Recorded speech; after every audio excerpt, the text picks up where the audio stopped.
leaders and administrators the opportunity to come together, share ideas, and be part of discussions on reform initiatives that have the potential to transform the Philippine education system.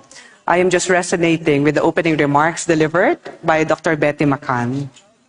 The sessions are opportunities to learn together and talk about updates on education policies and programs, feasible solutions, and accessible innovations that can be adopted by the schools and the sector to help improve the performance of Filipino learners. I think you all know that last night the results of PISA 2022 were released, and I suppose we'll be hearing a lot of that today.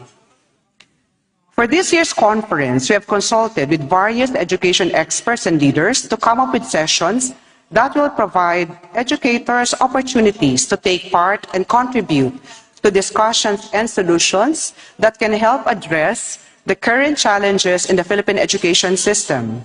With this, I would like to thank the following 2023 PhilEd Program Design members: Dr. Caroline Marian Enriquez, President of Our Lady of Fatima University; Dr. Ed Fermin, Vice President for Academic Affairs of National Teachers College; Dr. Patricia Lagunda, President of Baliwag University; Dr. Esther Ojena, Adjunct Faculty of the Asian Institute of Management; Dr. Miguel Rapatan, our consultant at the Private Education Assistance Committee, now attending the meeting at DepEd on behalf of the PAC; Deputy Director General Rosana Ordaneta, Deputy Director General of TESDA; Dr. Ethel Agnes Valenzuela, Education Advisor of the Future of Education of ASEAN, ASCC R&D Platform; Dr. Carol Marquis, who will be joining us this afternoon, Executive Director of EDCOM2; Ms. Denise Adriano, Communications and Research Officer of the PAC National Secretariat; and myself. A round of applause, please, to our very hardworking Program Design Committee. To take a closer look at significant reform initiatives, challenges encountered, as well as the lessons learned to ensure that outcomes are sustained in order to transform Philippine education, we will have a session on reflecting on significant education reform initiatives in the Philippines. I am very excited to hear the three: Dr. Maria Cynthia Rose Bautista, Vice President for Academic Affairs, immediate past Vice President for Academic Affairs of the University of the Philippines; Dr. Alan Bernardo, Professor of the De La Salle University. You know, if UP is there, De La Salle will have to be there as well. Dr. Dina Ocampo, Professor at the University of the Philippines, Diliman. They are also the authors of the discussion paper, When Reforms Don't Transform: Reflections on Institutional Reforms in the Department of Education. This will be again streamed via Facebook. This session will be followed by a panel discussion on prioritizing and supporting the necessary reforms in Philippine education, and we're very happy to have the co-chair of EDCOM2 with us and chair of the House Committee on Higher and Technical Education, Congressman Mark Go. Congressman Kiko Benitez, who is an EDCOM2 commissioner, will also be joining the panel. Members of the EDCOM2 Advisory Council and Technical Secretariat will have Dr. Bautista, myself, Attorney Joseph Estrada, who is the Chief Legal Officer of EDCOM2, and the discussion will be moderated by Christian Esguerra, journalist and faculty of the University of Santo Tomas. As mentioned, these two sessions will be streamed live at the PAC official Facebook page. For better reach for the rest of the Philippines who are not here with us this morning at the SMX. A press conference with the members of the PAC, the presidents of the 5 associations comprising COCOPEA, speakers and media partners will take place after these sessions to increase awareness about the topics and issues discussed during the conference, as well as further inform the media and public about the most pressing issues faced by the education sector. In the afternoon, again, we're very excited about this, we will have the 3rd Senator Edgardo J. Angara, or SEJA, keynote lecture on providing inclusive quality education in challenging times, to be delivered by Corby Rakshand, the 2023 Ramon Magsaysay Awardee for Emergent Leadership, for his inspiring work as the founder and executive director of Jaago Foundation. a nonprofit organization that aims to help address problems of access and quality education for the underprivileged children in Bangladesh. The session lecture will be followed by another exciting session on embracing emerging technologies in Philippine education with Eileen Wanli Lam, lecturer and resident fellow of the National University of Singapore. The last plenary session, but definitely not the least, for the day will be an update on EDCOM 2 with Dr. Carol Marquis, Executive Director of EDCOM 2. We're also excited to introduce the online forum called the Educational Leadership Exchange, or 2023 EDUC LeadX, to provide a platform for educators and administrators from different regions to come together and join in the conversation. The reactors for these sessions will come from different regional private educational associations, the Association of Private School Administrators of Baguio City, the Association of Private Schools, Colleges, and Universities of Region 1, Bicol Association of Catholic Schools, the Cebu Secondary Schools Principal Association, the Davao Association of Catholic Schools Incorporated, the Federation of Association of Private School Administrators, FAPTA Philippines in NCR, the Manila Archdiocesan and Parochial Schools Association, that's MAPSA, the National Alliance of Private Schools Philippines, or NAPSPhil, Notre Dame Educational Association, NDEA, and the Private Secondary School Administrators Association of the Philippines in Region 10. This is an innovation of the 2023 PhilEd. On the second day of the conference, December 7, the concurrent sessions will be focusing on 5 strands: basic education, emerging issues and trends in education, teacher quality, tertiary education, and governance and financing. For the basic education strand, there will be sessions on DepEd's revised K-10 program in the K-12 curriculum, or the K-10 curriculum in the K-12 program, learning recovery initiatives and presentations of programs or studies conducted by various educational organizations. DepEd officials, Undersecretary Gina Gonong, Undersecretary for Curriculum and Instruction, and Assistant Secretary Alma Torrio, Assistant Secretary for Curriculum, will provide updates on DepEd's revised K-12 curriculum, the design, expectations, and challenges of the Matatag curriculum, and emphasize the role of curriculum in changing student performance and in preparing our learners for the future. There's also a session on learning recovery, lessons from the field, insights, and practices for action, with presentations from Ina Aquino, ABC Plus, Chief of Party of the USAID, Jayton Zulueta, President and Founder of AHA Learning Center, Dr. Miguel Rapatan, Consultant of the PAC and Associate Professor of De La Salle University, and Joel Santos, Co-Founder and President of THEMS International, to show how schools at various levels address their students' learning gaps. The last session for this strand will be an evidence-based practices for fostering a school culture of diversity, equity, and inclusivity, with Jomel Getonzo, Director of Brigada Pagbasa Program of the World Vision Philippines, Tisha Gonzalez Cruz, Founder of Alpabasa, Vinci Buesa of the Madaris Volunteer Program of Ateneo de Davao University, and Dr. Marilu Madruño, Full Professor of the University of Santo Tomas. For the emerging issues and trends in education strand, the concurrent sessions will cover topics on AI and technology in education, as well as being agile in learning and teaching. Mark Stanley, thought leader in AI for education, will have a session on using AI tools to reimagine education, while Dr. Ho Boon Tiong, Principal Consultant of ClassPoint Consulting, will discuss agility in education. Both of these sessions are co-presented by Marshall Cavendish Education.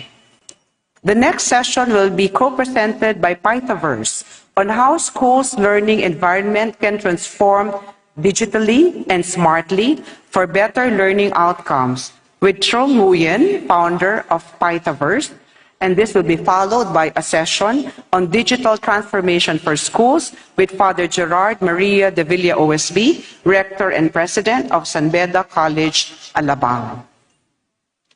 For the teacher quality strand, the concurrent sessions will include topics on pre-service teachers and the quality of teacher education programs, ASEAN quality assurance, as well as the role of teachers in learning recovery efforts. Dr. Chito Salazar, President of the Philippine Business for Education and a member as well of the EDCOM2 Advisory Council, will have a session on improving the pre-service teacher development system to emphasize the ways forward in terms of improving the quality of teacher education programs and the regulatory environment. This session will be followed by Dr. Filomena Dayagbil, University President of Cebu Normal University, who will discuss pre-service teachers and the scholarship of practice to provide an overview of engaging students in authentic work of the teaching profession to develop the required competencies and skills for effective teaching.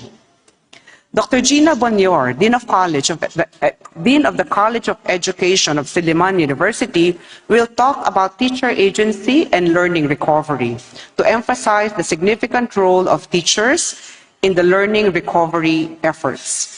And the last session for this strand will be Dr. Fuad Abdul Hamid, Executive Director of ASTN Teacher Education Quality Assurance Agency, who will discuss the ASEAN Quality Assurance System for teachers and provide an opportunity to understand the issues in tertiary teacher education in the ASEAN and teacher education standards and quality assurance. Am I exciting you enough? Or am I just reading the souvenir program? For the governance and financing strand, attendees can look forward to concurrent sessions on government assistance, very close to our hearts, and LGU support in education, as well as discussions on legal issues concerning the use of technology in education. Dr. Babes Orbeta, President of the Philippine Institute for Development Studies, and Don Brodet, Senior Partner of the Taft Consulting Group, will have a session on rationalizing government assistance and subsidies. K-6 ESC, increase the TSS, the voucher system, that's all very close to our hearts. And at the same time, we talk about public-private complementarity and how to fully explore the potential of these partnerships. Attorney Jose Arturo De Castro of the De Castro and Kagampang Law Firm will have a session on law and technology in the school context to help schools address issues on the use of technology in education, such as intellectual property and internet safety and security. The last session for this strand will be on tapping LGU support to improve education outcomes. Listen well so that you can bring all of these models to your own local government officials, with Vice Mayor Robert Jaworski Jr. of Pasig City, Mayor Lani Cayetano of Taguig City, and Governor Mandanas of the province of Batangas, which will serve as an opportunity to explore partnerships in education with local government that will have a positive impact on learning outcomes. Lastly, the tertiary education strand will have concurrent sessions on the Philippine Skills Framework, the tertiary education system, and the graduate teacher education program. Director Nelly Nita De Liera, Executive Director of the Philippine Training Center of the DTI, will discuss the Philippine Skills Framework, while Director Justine Raagas, Executive Director of the Philippine Business for Education, will talk about the landscape of workforce development. These sessions will give updates and insights on how educational institutions can use the framework as reference to better prepare learners by developing skills and competencies that are more aligned to industry needs. Dr. Ethel Agnes Pascua Valenzuela, Education Advisor of the Future of Education of the ASEAN Socio-Cultural Community R&D Platform, will have a session on toward a more resilient tertiary education system to provide insights into how the sector and tertiary education institutions can be more effective, equitable, efficient, and resilient in the face of dramatic changes and challenges. For the final session for this round, Dr. Edison Fermin, Vice President for Academic Affairs of National Teachers College, will talk about graduate teacher education rewired. Yesterday, we had the opening of the 2023 PhilEd Expo, and its highlights can be viewed at the PAC Facebook page.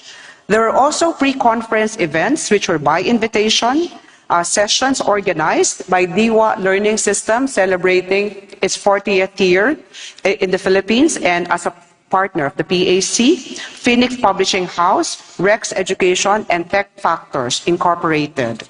You can also look forward to the performances during lunch of the Sisters of Mary Handbell Ringers and the De La Salle University Dance Company Street. I also would like to thank the Ateneo de Manila College Glee Club, who earlier led the singing of the Philippine National Anthem and the invocation. And yesterday, we had world-class performances by HQ Dance Collective, the 2023 World HHI Adult Division Champions, and St. Paul College Pasig High School Chorale, who was the 2023 First Prize winner, Equal Voices category at the International Choral Festival. During your breaks, please visit the 2023 PhilEd Expo with 26 sponsors and exhibitors. The first 55 attendees who can visit all the sponsors shall win the exciting prizes from the PAC. These are free in-service training activities and programs of Marshall Cavendish. Get updates on the 2023 PhilEd from our official online media platforms, the conference website, the 2023 PhilEd Facebook event page, and the PAC Facebook page. And if you are going to post online and share stories, we've been taking pictures since 7 in the morning, please use the official hashtag 2023 PhilEd. Attendees can also access the speakers' presentations 1 month after the conference, and the presentations can be downloaded from the PAC website under the Resources tab. All plenary and concurrent sessions will also be available for viewing starting December 12, 2023 until January 12, 2024 at the virtual platform of the conference. Details of the access to the virtual platform shall be sent to your registered email address. Actually, we thought you will applaud when you hear this, because it means all of you who registered will be getting all the sessions, even those who cannot physically attend, because these are all viewable from December 12, 2023 to January 12, 2024. At this point, I'd like to acknowledge our conference partners, Association of Christian Schools, Colleges, and Universities, the Catholic Educational Association of the Philippines, the Coordinating Council of Private Educational Associations, the Federation of Association of Private Schools and Administrators, the National Alliance of Private Schools Philippines, the Philippine Association of Colleges and Universities, the Philippine Association for Teachers and Educators, the Philippine Association of Private Schools, Colleges, and Universities, and Unified TVET of the Philippines Incorporated, UniTVET. You can applaud for your own association. And I also would like to thank our partners who are hard at work right now, even while we speak. Adamson University, Claret School of Quezon City, De La Salle College of St. Benilde. Thank you for this program and for all the work that you're doing right now. De La Salle University, Emilio Aguinaldo College, Lyceum of the Philippines University, Laguna, MAPSA, Raxo City, St. Michael's College of Laguna, St. Paul College Pasig, St. Scholastica's College Manila, Trinity University of Asia, University of Santo Tomas. Thank you, thank you, thank you. We could not have done the PhilEd conference without these universities and institutions helping in the steering committee. We also would like to thank our sponsors, exhibitors, and media partners. Abiva Publishing House Incorporated, Copylandia, DIWA Learning Systems, FNJ De Jesus Incorporated, Phoenix Publishing House Incorporated, Quipper, Rex Education, SIPS Publishing House Incorporated, Vibal Group are major sponsors. Our platinum sponsors, Central Book Supply Incorporated, Marshall Cavendish Education, Phoenix Educational Systems. Our gold sponsor, Dane Publishing House Incorporated. Our silver sponsor, CNE Learning and Adoptive Solutions, Partaverse, The Intelligente Publishing. Exhibitors, Ablaze Marketing, Center for Educational Measurement, JOS Publishing House, Microdata Systems and Management, Pinnacle Technologies, St. Mary's Publishing, Teachment Philippines, Tech Factors Incorporated, Vicarious Publications and Trading, Wella School Systems. Thank you to all our sponsors and exhibitors. And of course, our media partners, thank you for being here. Rappler and Move PH, the Philippine Daily Inquirer, and the Manila Times. On behalf of the Private Education Assistance Committee, I hope you have a productive and meaningful 2023 PhilEd Conference. Magandang umaga sa inyong lahat.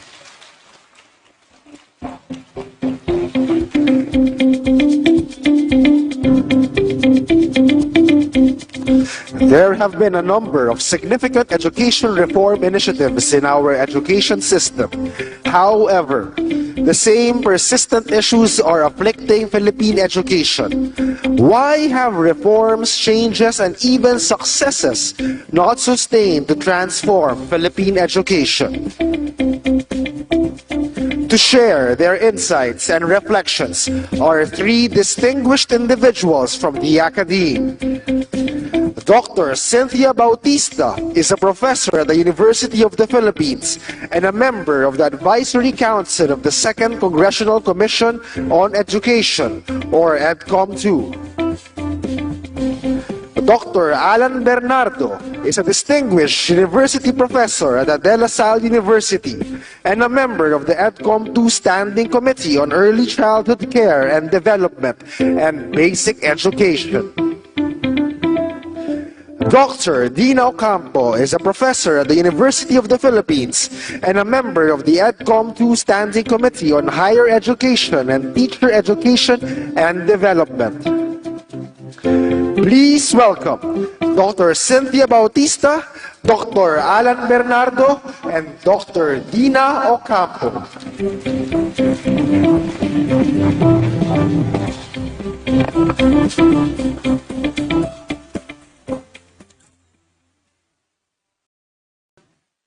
EDCOM commissioners, Congressman Mark Goa and Congressman Kiko Benitez, our keynote speaker, Betty McAnn, our PAYAC Executive Director, Doris Ferrer, distinguished officials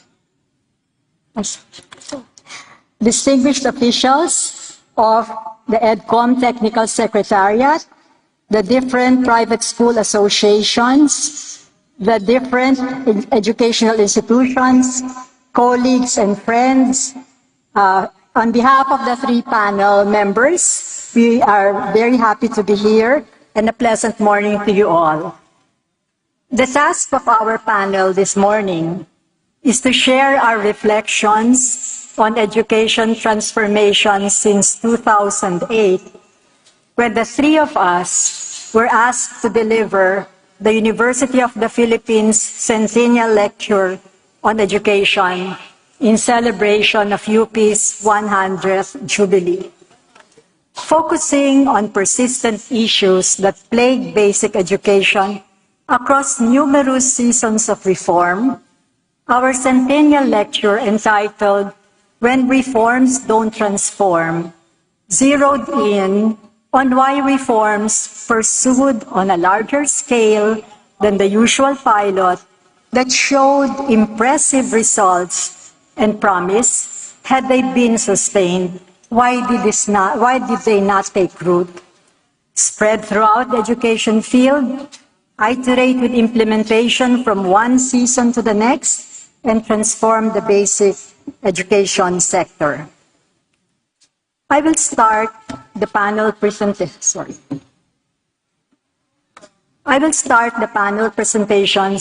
with my broad strokes reflections on transformative reforms. Reforms are not necessarily transformative.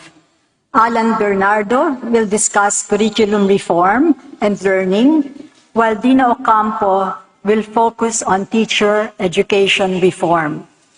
For this panel, our reflections will cover basic and higher education. Much as we would like to comment on the education system as a whole and include TVET, our professional engagements have focused mainly on basic and higher education. Now to our disclaimer. In no way do our presentations this morning reflect the positions of the institutions, organizations, and the EDCOM2 standing committees we are currently members of.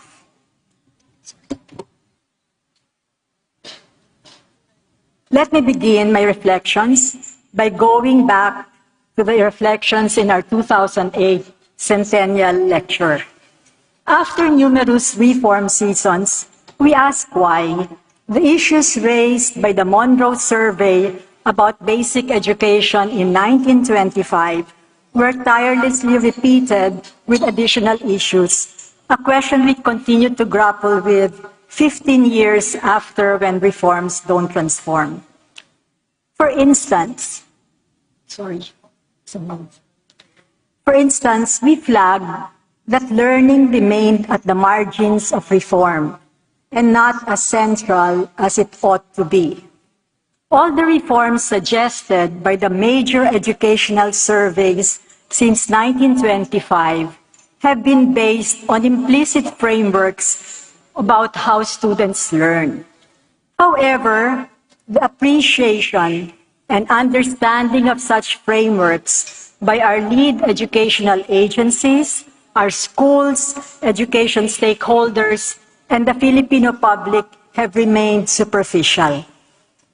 Focusing on learning, we further highlighted the need to build every Filipino's 21st century thinking, interpersonal, self-management, leadership, and digital skills, including the competence to learn throughout life, to thrive in a rapidly changing world of different changing work requirements as well as life requirements. On the premise that critical thinking and other cognitive skills are essential for Filipino children to address the challenges that confront them, their communities, and the nation, we expounded on the crucial role of language in the development of thinking among Filipino children, which was actually the basis for policy later on about children, the children's language at home in the early grades. We reiterated the 1925 Monroe Survey's severest criticism of the governance of basic education system even then, its excessive centralized control that contributed a uniform, one-size-fits-all implementation of the curriculum throughout the archipelago, which the Monroe Survey deemed, in quotes, utterly indefensible, considering the great diversity of climate, occupation, and cultural traditions in the Philippines, or in today's language, considering the great geographic, socioeconomic, linguistic, and cultural diversity. A hierarchical culture manifested in a no central memo, no action attitude, reinforced by a culture of obeisance in the bureaucracy, with teachers hardly complaining about multiple tasks away from the classroom that include cooking for visiting officials. No matter how outspoken they are, they hardly argue with school heads, division superintendents, and regional directors on substantive matters, and defer to them even if they are more experienced or knowledgeable of issues on the ground. School heads, division superintendents, and regional directors actually reinforce this culture of obeisance. As a counterpoint, we argued strongly for active involvement of various human agencies, networks, and organizations on the ground. Institutionally, our partial explanation for the lack of institutionalization of the reform process was that we had become accustomed to projectized reform, which is usually funded, if not initiated, by external agencies and waged at the margins of the bureaucracy, preventing the organic staff from orchestrating or directing the reform process. DepEd has moved from one project to the next with an inadequate effort to harmonize project outcomes, avoid resource wastage, promote policy and pedagogical consistency, and connect with broader social reform initiatives. Let me now reflect in broad strokes on transformative reforms. Education reform refers to significant and systematic changes encompassing various aspects such as teaching, methods, curriculum, policy, technology integration, and the overall approach to learning and student engagement. This concept goes beyond mere incremental changes or superficial adjustments. It implies a fundamental thinking and restructuring of educational systems to better meet the needs of students and society in a changing world. They include incorporating digital tools and resources into the learning process, curricular reform, which Alan will further unpack later, pedagogical innovations, focus on lifelong learning of faculty, teachers, administrators, and students. In the case of students, it's building their competence to learn throughout life. Lifelong learning of teachers will be partly tackled by Dina. Equity and inclusion, policy and governance changes, and assessment and evaluation reform. Such transformation is driven by the recognition that the needs and challenges of a particular period. So when the Monroe survey did what they did, it was that period. In our case, the 21st century, are significantly different from those of the past, requiring an education system that is flexible, innovative, and responsive to the needs of learners in a rapidly changing world. There have been significant and related reforms since 2000. For instance, the shift policy-wise to learning outcomes as reflected in the NCBTS and PPST for basic education, which I think Dina will also touch on. Competency-based training regulations for TESDA, which actually began when TESDA began in 1998, and all of their training competencies starting 2004 have been competency-based. And for CHED, it happened in 2012 in the form of a CMO, CMO 46, series of 2012. BESRA, for Comprehensive Reform Agenda, which we pinned our hopes on. In fact, our lecture ended with BESRA, because it was characterized by a wide range of interrelated rather than piecemeal interventions, simultaneously rather than sequentially pursued within the same geographic area. As conceptualized, BESRA drew from the valuable lessons of past reform projects and a scale of operations, emphasizing the need to systematically address every aspect of education, curriculum, instruction, governance, scheduling, professional development, quality assurance, assessment, and parents and community involvement, as well as the need, and this is what the others did not have, to set up implementing arrangements that build on the department's decision-making structures and processes. K-12 reform. After many decades, so it's BESRA and K-12 for this period, of recommendations of external and internal reviews of basic education and education as a whole, even before the Commonwealth period by the American government to increase the number of years of basic education, is coherent with other reforms. It was at that time a game changer that triggered, and it still is a game changer, that triggered curricular reforms in higher education and logistical changes in technical education.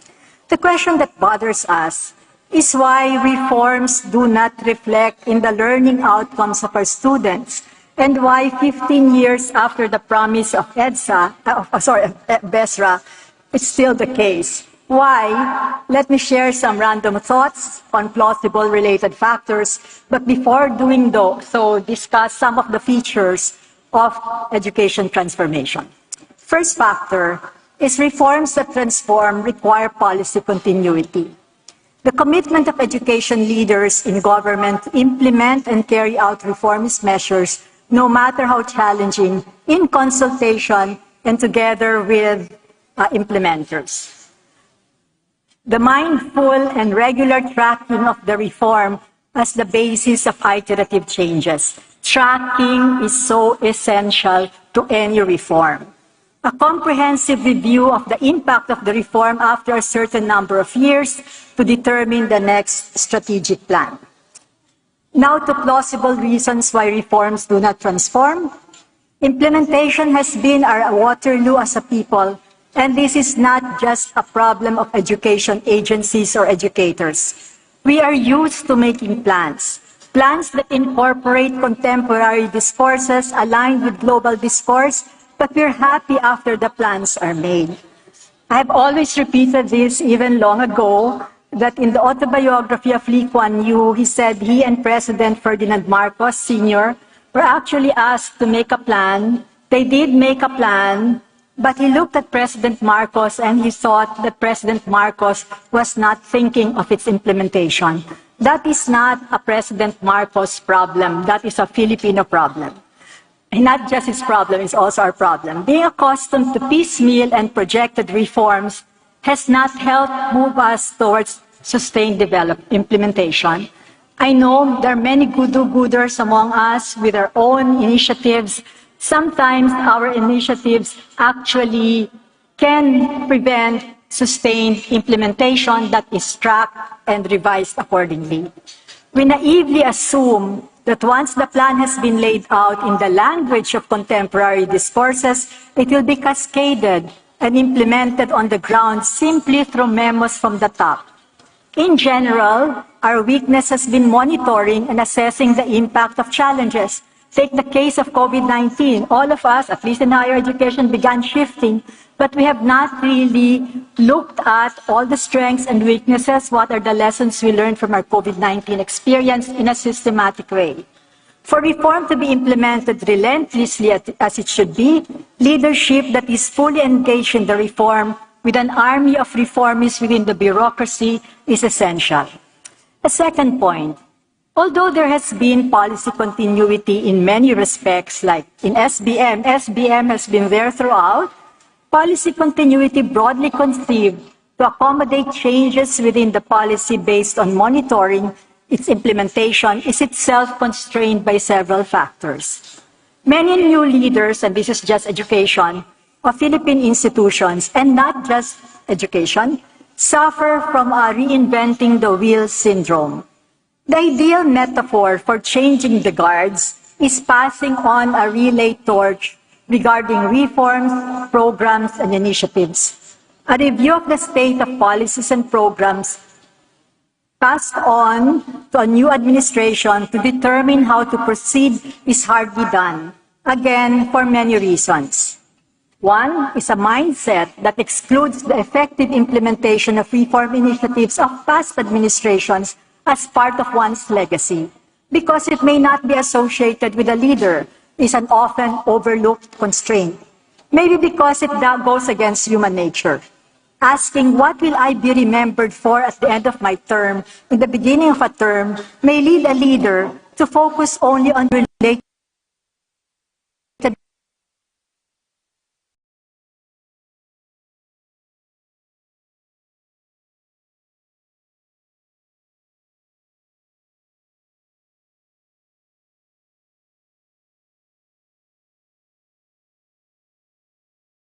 reforms and programs at the expense of more significant reforms, although they may be.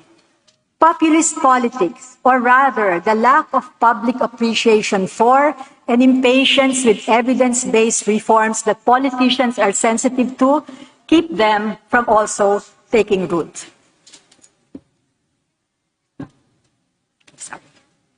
Third, it is not fair to whip only the education sector because some constraints are beyond its jurisdiction. Take the case of government procurement.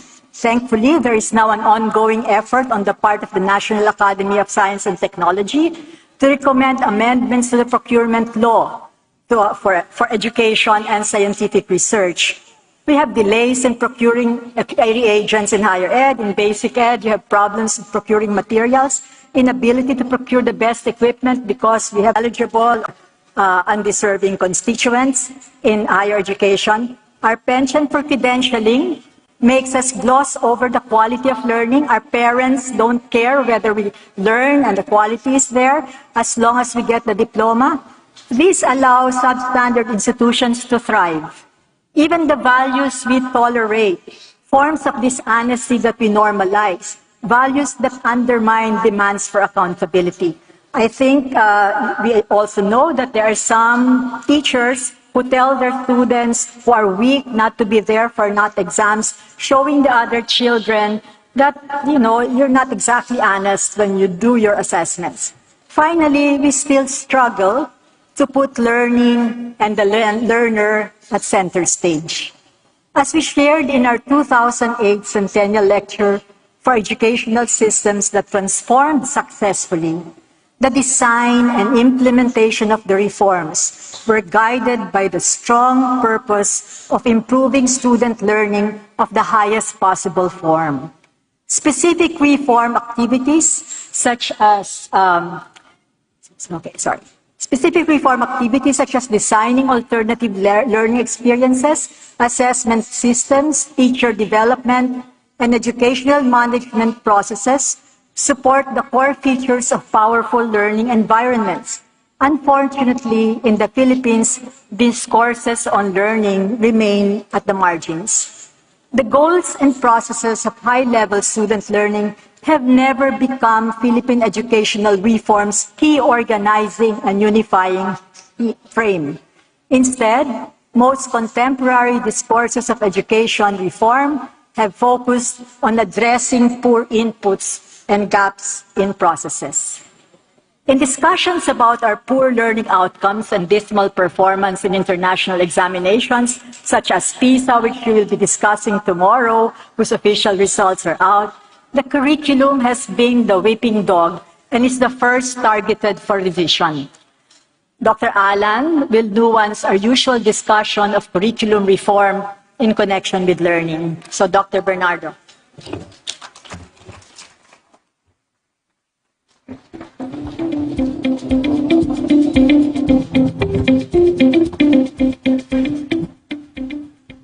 Thank you, Cinch.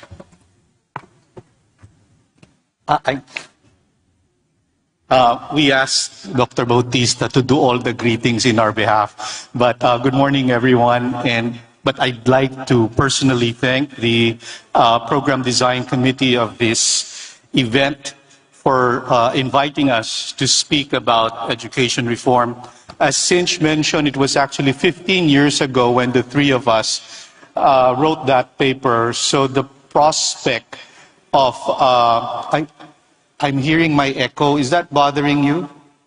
It's okay? The prospect of reflecting on the past 15 years was not a happy prospect, especially as the theme invited us to be inspiring. But I'll do my best. I cannot promise to be inspiring, but I'll try to be positive after this talk. I will pick up on two key points from Dr. Cinch Bautista's talk. I'm going to talk about why learners and learning continues to be in the margins of reform and relate that to the problem of implementation in curriculum reform. So what I'm going to do is I will unpack why that is a problem, and you can imagine that's not going to be an inspiring unpacking, but I will try to point to more positive prospects. Okay, let's see if this works. What does it mean when we say that education reform should be about learning?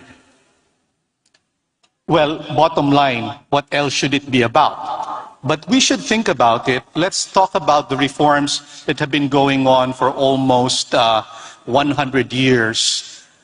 And I'd like you to think about whether in all those initiatives, in all those actions, improving learning and achievement has been the fundamental motivation driving that kind of reform. And I will venture that you will probably realize that it's not always about the learner. Sometimes it's about efficiency. Sometimes it's about sustaining the system. Sometimes it's about political interests. It's about private interests. So what we're trying to do is to understand why it's not the learner and the learning achievement that is currently at the center of education reform. Let's look at the actors involved here. When we look at curriculum reform, who are the main actors? They're at the center. They're usually national associations. We have DepEd, CHED, TESDA, we have Congress, we have PRC, maybe even the national accrediting bodies. I should mention, even at this national level, the ideas about reform are not always homogeneous. There will be differences in opinion. But I'd like to talk about where learning actually happens, and that's happening in the schools. And who are the actors here? These are classroom teachers. These are learners. They're the ones who have to make the curriculum work. They're the ones who have to make sure learning happens. If we look at these actors, in my slide they're actually easy to imagine as interacting, but in reality, in our educational system, they're very, very distant. Education reform initiatives are being discussed by national level actors. We have very good representatives of them here. And we have there, at the school level, teachers, students. What's in between? Well, you have each of these offices has their own bureaus, offices, etc. They don't always agree, but they're there. Then you have the regional offices, and now there's more multiple of them. Then you have at the division and district, and then you still have the schools with their own departments. Do you see the layers that create complexities in the implementation of curriculum reform? Let's understand this terrain, so to speak. The tendency for curriculum reform within this environment is that at the center, you want prescriptions that you think will work for all. That's where the one-size-fits-all mentality happens. But at the ground, there's a lot of heterogeneity. These are schools who vary in terms of resources, human resources, physical resources, the needs of the community, the qualities and characteristics of the students. There's a lot of heterogeneity here. So from a one-size-fits-all curriculum initiative to an environment where there is so much heterogeneity, what you have is a chasm of implementation. From the center to the ground, there's so many actors who may be understanding the components of reform in different ways. And perhaps what is more problematic is that when we think of resources, the resources are higher at the center and less at the ground. Okay? But a different direction, when you think of accountabilities, the accountabilities are much stronger on the ground. They're the ones who face the students. They're the ones who face the parents. They're the ones who see that students are not learning. But on the top, there's all the layers shielding these reformers about the effects of reform. I'm not inspiring so far, right? I think that in the past 15 years, what we realize is that there's a lot of naivete regarding what curriculum reform actually involves. There is this idea, I think Sinch hinted at this, that when you articulate the components of the curriculum reform, we can cascade it down and it will eventually trickle down to the schools and to the classrooms. That's really very naive. I think you know that. Okay? There is also this idea that these curriculum reforms happening at the center will actually change how teachers teach in the classroom and will influence how learners actually learn in the classrooms. I'm saying again, that's a very naive assumption. I think, bottom line, I think it's very naive to think that reforms coming from a center will easily translate to improvements in learning on the ground. I'm not saying it's impossible, but it's very naive to think that it's an easy task. And I think the fact that the problems of learning are the same in the past almost 100 years illustrates that fact. So, I do think that there's a very strongly naive, you notice I chose the word naive because it's a little bit benign, no? That defining learning outcomes in the center will result in improved learning outcomes. But I believe that that comes from a very narrow interpretation of what a curriculum is. I have here on the screen a quote from a paper about the time that we wrote the reform initiative, where they say that this is a broad definition of a curriculum, and you can read this with me. Curriculum is a dynamic interplay between experiences of students, teachers, parents, administrators, policymakers, and other stakeholders, content knowledge and pedagogical premises and practices, and cultural, linguistic, socio-political, and geographical contexts. When we speak of curriculum reform in our recent past, we don't think of curriculum this way. I'm inviting all of us here who are interested in curriculum reform to begin thinking of this broad definition of curriculum. In practical sense, what does this mean? This means not just defining knowledge and skills, it's articulating learning standards, learning outcomes with appropriate learning standards. It involves defining units, lessons, activities, assignments, projects. It means specifying books, learning materials, learning resources. This may include videos. It will include the assessment, from summative assessment, formative assessment, system assessment, the use of technology in all of this. But more importantly, the main actor in a successful curriculum reform is the teacher. And what does the teacher have to do?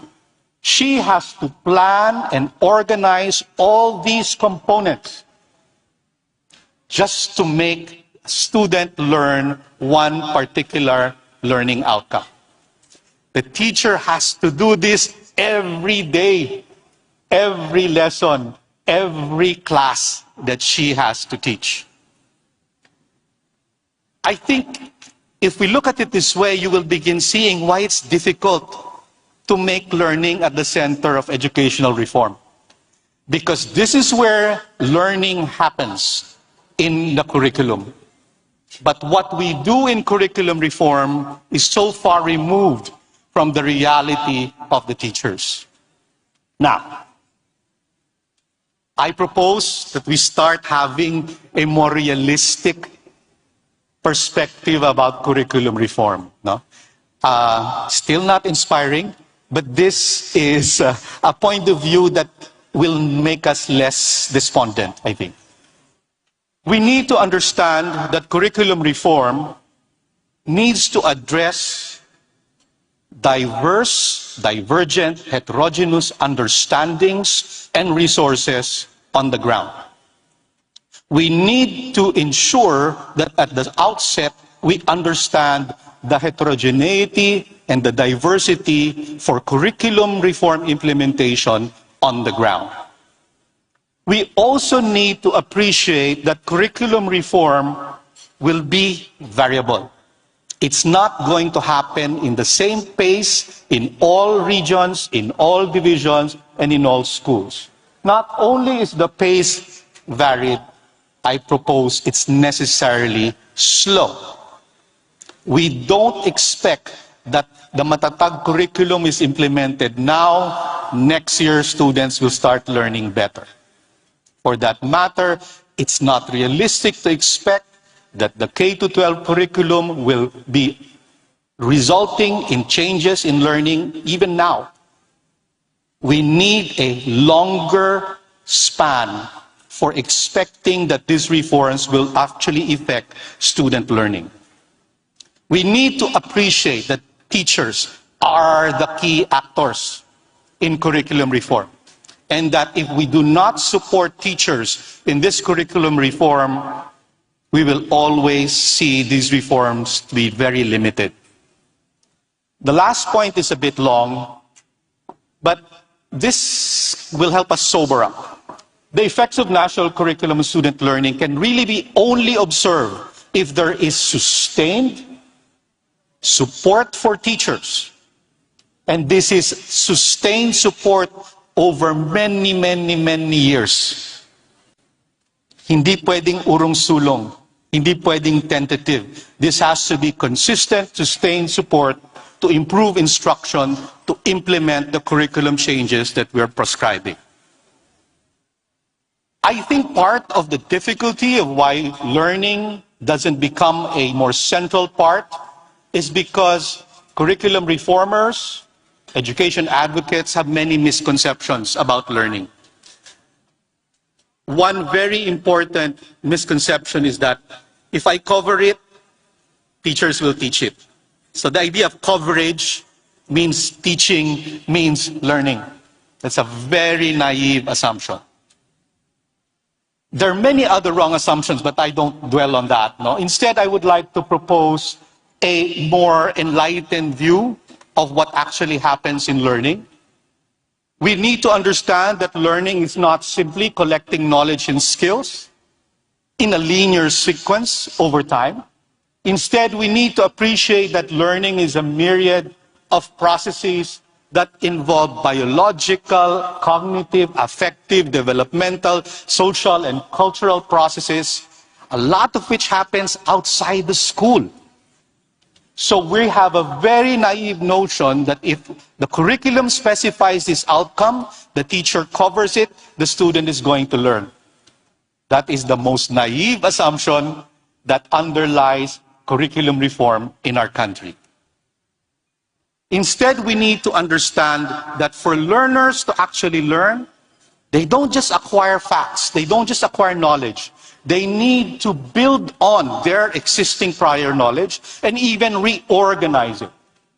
And this involves the coordination of several multiple processes and that are not linear. These are adaptive and happening as needed. And sometimes it doesn't align with the learning sequence in the curriculum. There's also an understanding that learning actually doesn't have to proceed from simple to complex. We now know difficulty can be very important in pushing a lot of simple learning processes. Learning needs to be strenuous because it has to be intentional. We have to stop being afraid of making things difficult. Because true learning requires intentionality and self-regulation on the part of the learner, and there are a lot of social and cultural processes that are needed to support this intentionality on the part of the learner. And we now know that learning happens best when the learning outcomes and processes are aligned with the broader values of our society and our community. Now, I didn't make this up. There's this whole learning science that is available for our educational system, but I don't want to speak harshly about how our educational system has been appreciative of this whole body of learning scientific knowledge. I will, in my last 2 minutes, drill down on two of what I think are the most misunderstood components of learning and curriculum change, which is the language of learning and the assessment of learning. I think there is a lack of appreciation of the role of the child's linguistic proficiencies in promoting learning. We often see language as an outcome, but language is actually an important tool, an important scaffold for promoting a lot of higher level learning processes. It's a scaffold for basic functional literacy. It's a requirement for comprehending from basic to functional literacy, complex understanding as a tool for engaging complex concepts. It's a tool for accessing prior knowledge from community experiences, and it's a tool for keeping the students motivated to engage material that can be complex. Assessment. I think we need to understand that educational assessment has different functions. The functions in red often involve assessing the system and the learner. PISA is one of such examples. The problem with the first two forms of assessment, it's kind of like the form of assessment that doesn't really tell you what to do. It just makes you feel bad. On the other hand, there are forms of assessment that use educational assessment as a tool for actually facilitating learning and improving instruction. I'm going to make this a little bit more concrete. I think we lack an appreciation of how assessment can be a tool for improved curriculum implementation. Instead of using it simply, I'm going to use a very crude analogy. If we use assessment not just to weigh the pig, but if we use assessment to find out how to fatten the pig, then maybe we will be more forward-oriented. And I really caution about how assessment often is used to weaponize and to control actors in the system. If you use assessment to determine whether teachers are going to be promoted or not, if you use assessment as a tool to determine whether resources will be allocated to a school or not, that's not necessarily a positive way of using assessment to improve learning. It may be useful for other purposes, but it doesn't necessarily improve learning. Let's look at all these assessments that we have at the national level. How have we been using these scores? At the DepEd, we have the ELNA, NAT. At the higher education level, we have the PRC. Those are all data on learning. How have we been using it? We celebrate top-notchers, we look down on those who are not doing so good, and then what? Yesterday, the PISA was released. Let's look at what we did about the PISA 2018 results. There's a lot of media coverage, a lot of self-flagellation.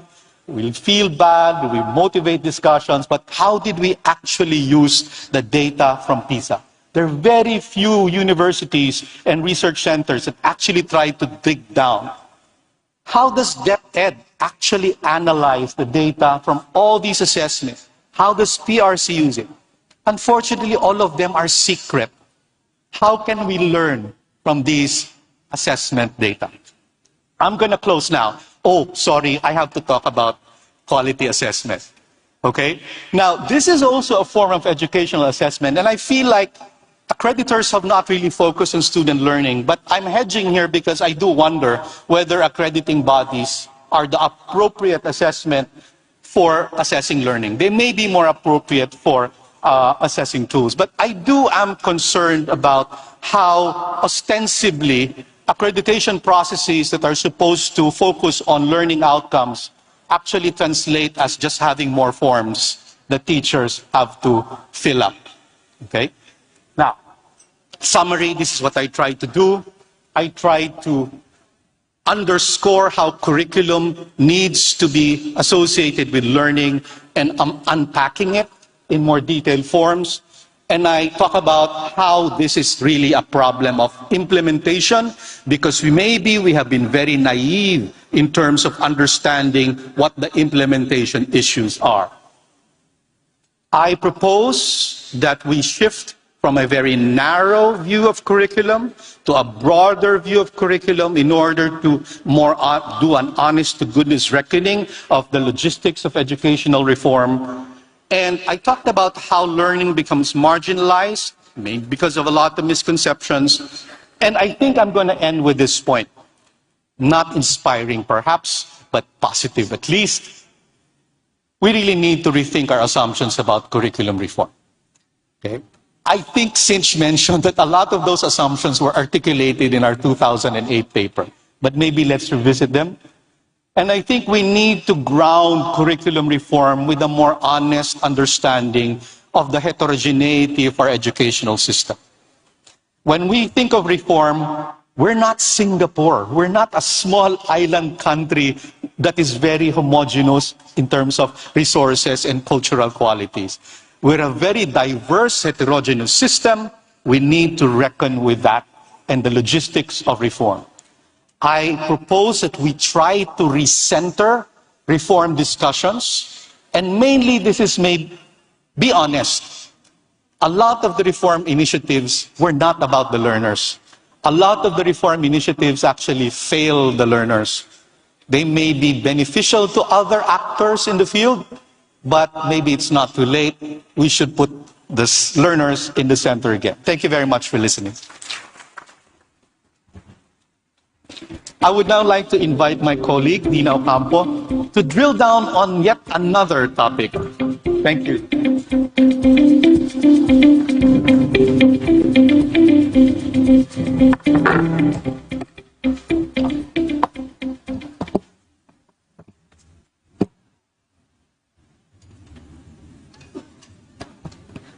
Magandang umaga po sa kanilang lahat.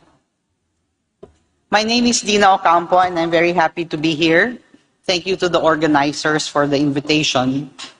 My job is to reflect on teacher education reforms over the last several years.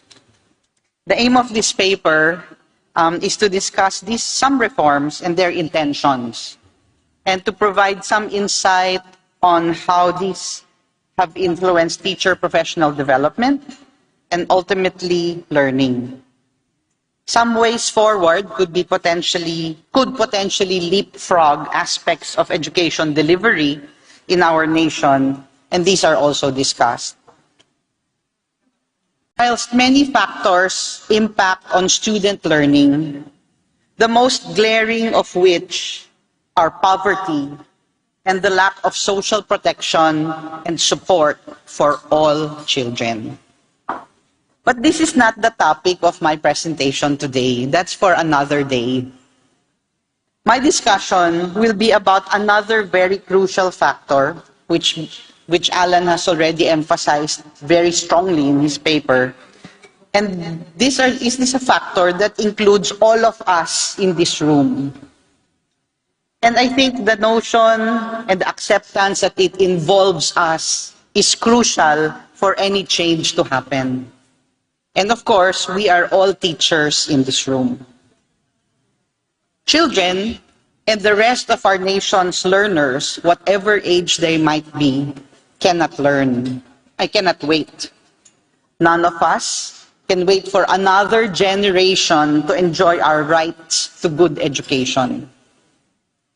We all need the kind of education that empowers, that allows us to critically engage with society, and to create progressive options for ourselves and for others, so that we may improve the lives of our communities and families in honorable and clever ways.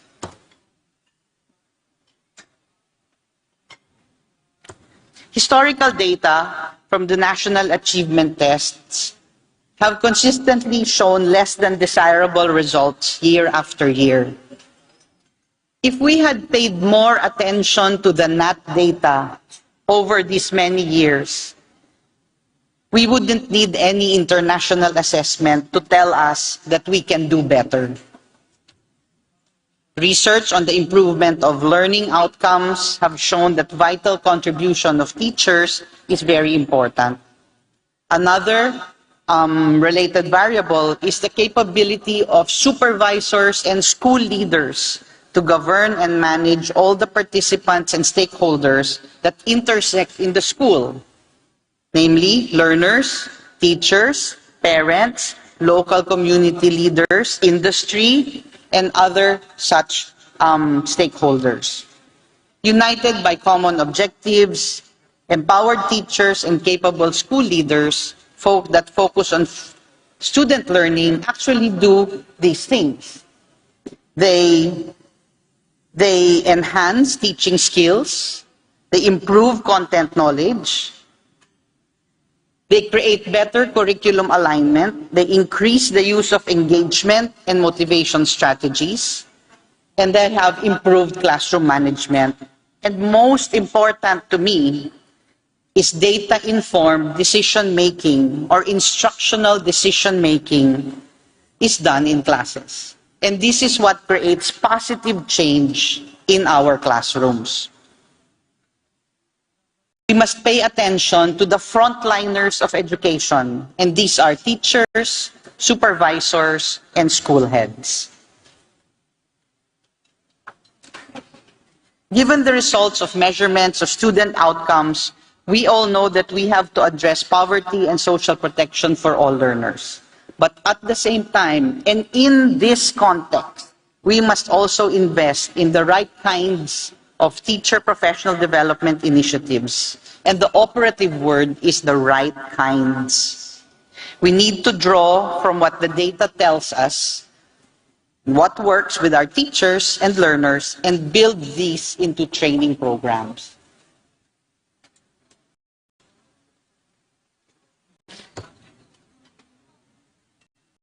Having been both an observer of and an official in the Department of Education is a privilege that very few people actually have. I take this unique perspective seriously and acknowledge that this unique perspective provides basis for my belief that we must understand what happens in schools and support all program implementers vigorously while exacting accountabilities and transparency from all of them. Let me give you an example, which is the interface of the teacher, between the teacher, our main curriculum implementer, and curriculum policy. This interaction is the most important cog in the education system because this is what directly affects learners, and it happens every single day. The articulated curriculum is a piece of paper or a set of documents. It's supposed to express, in terms of content and competencies, what a country understands about its learners, and second, what is envisioned for them as they go towards their future. This intended curriculum, however, passes through many brains and therefore many translations which result in different interpretations. Thus, the articulated curriculum is interpreted by many people. Number one, obviously, teachers. Second, supervisors. Third, school leaders. Fourth, assessment makers. Fifth, instructional materials creators. And so many others. Each actor arrives at his or her own comprehension of what students are expected to learn and achieve. These are then converted into products. What are these products? Textbooks, learning materials, teacher's guides, learning objects, tests, quizzes, the National Achievement Exam, the NCAE, grades, observation comments, coaching procedures, and of course, lesson plans and daily lesson logs. These materials all focus on one recipient, the learner. But then many people are creating these materials and they have different mental models of what is supposed to be achieved. One of the things that I think is important is to always present these curricula, these materials to actual teachers and find out, is this going to work? Are these going to be useful for you? Rather than drilling things up, down from the top, because the central thinks that it knows what is best for everybody. And I don't mean central meaning DepEd central office. I mean central, the main office of your congregation or school, the president's office of your university or college. You can just imagine that if it is always top-down driven, then the distance from the top to the learner in the classroom, that is a very big gap. Therefore, To mitigate that gap, then there will be huge amounts of teacher and professional development programs that are needed to strengthen the actors as they navigate these gaps and as they actually produce the materials for children and learners. If we acknowledge this, then we will be able to determine what we need to do moving forward.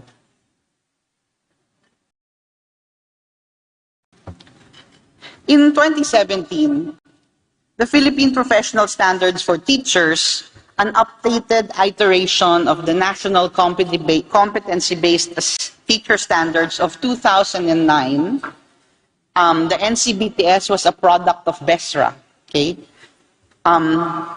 Was issued by the DepEd to guide its hiring, retention, training, teacher assessment, teacher promotion, and firing processes. Many private schools have also adopted the PPST. Many steps have been undertaken so that existing programs and tools pertaining to these procedures are aligned with the standards. In addition, standards for school heads were also developed.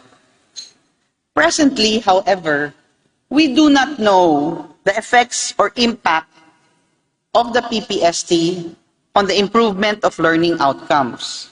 Frankly, we also do not know what the impact of the NCBTS was. But we do know that the NCBTS and its subsequent tools were beneficial when these were used as intended and when the appropriate interventions were available.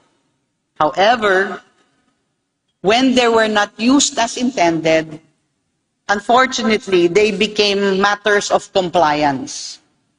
Teachers had to fill out forms, answer tools, and they had to be submitted to the next higher person and the next higher person. And therefore, the value of the competency standards or the standards for teachers, that becomes questionable. And who questions? The teacher. The very person it's supposed to help, because it transformed into another bureaucratic step in their job. Losing the intention of a very good reform and implementing it in a sour way does not help us improve in any manner.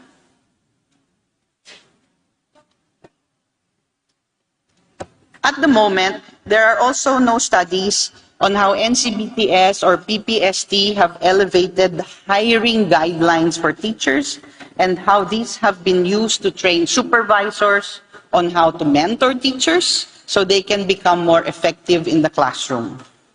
But the potential of these standards to benefit teachers and learners encompass a wide range of benefits, and these are on the slides. Clear and specified criteria for knowledge, skills, professional conduct, that may be integrated in quality systems. Number two, well-defined directions for professional development that can help teachers identify their own professional goals. Three, a common understanding of what it means to be high quality. What is high quality teaching, which leads to equity in training opportunities and student learning outcomes. And finally, it is basis for accountabilities on many levels. There are many more ways to improve the standards that we have at the moment. For example, we can create standards for teachers in various learning areas. We can create standards for those who work with children with special needs, those with special pedagogies, alternative learning, and technologies, to better squeeze every drop of goodness that is imperative, and there must be fidelity to the intention of the standards for self-assessment, self-improvement, and self-direction for teachers. We do not want to jeopardize these benefits by bureaucratizing a very good intervention. She says, I have 3 minutes. You have to give me a little bit more. Just a little bit. Okay. As the funding for education started to decrease in the 1970s, the training of teachers also started to lessen. The training designs veered toward session with huge audiences like today, pero hindi naman to training, okay? With packed session halls na mukhang prayer rally, di ba? With a huge number of teachers to reach on very small budgets, this was probably the most feasible option to take at that time. The top-down nature of training designs, this lacks the power to create impact on teaching and learning because the distance or gap between the teacher and the actual resource person providing the training is very huge. A variation of this training model was called cascaded or echo training, which is supposed to bridge the gap between the teacher and the expert. Over 3 decades of implementation of what we know as training of trainers, echo training models, over 3 decades of that implementation does not give us very promising or very palpable results. You know, also in this time, in the 70s, a small but effective method of teacher training was tried out in some areas. In 2016, the Department of Education took up this model, which has since been backed up by local research and global evidence for its cost-effectiveness, efficiency, and efficacy. Done well, and I emphasize, done well, learning action cells create professional environments among teachers for onboarding, collaboration, collective problem solving, understanding of content, strategies, assessment, classroom management, and most importantly, getting to know their learners and providing them support. These study groups scrutinize policies that impact on curriculum assessment, and of course, they can also study the professional standards they are supposed to learn. Finally, learning action cells develop a school culture that is actually consistent with 21st century skills. The core business of education is very important. It has to be clear to everyone. The need for authentic LACs that discuss learners and learning is more urgent than ever. Let me just try to make it a little bit more concrete for everybody in the room. Let us assume that there are 1 million teachers and educators in basic, technical, and higher education in the entire Philippines. And we need to train them all to upgrade and get to higher quality teaching. 1 million divided by 50 people in one training group will create 20,000 training groups. And 20,000 training groups divided by the number of weeks means that we will have to train 500 groups of 50 teachers every week. So we can train 1 million teachers in 1 year. It does not make sense, right?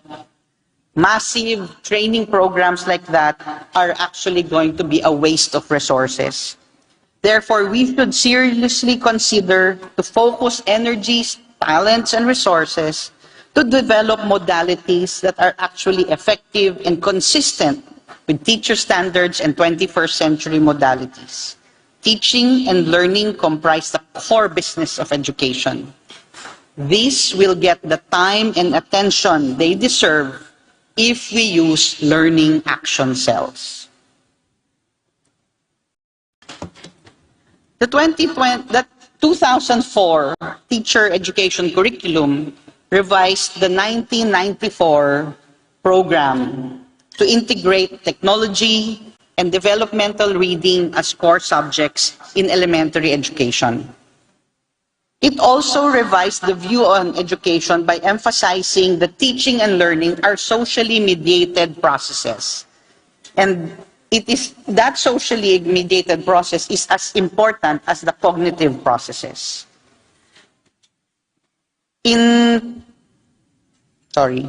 Theoretically, graduates of the BE Ed curriculum starting in 2008 would have sufficient training to teach reading in the elementary. But our results on the NAT and international assessments tell us that they do not have those basic competencies. However, other variables are known to affect learning and that lead to low reading comprehension of learners.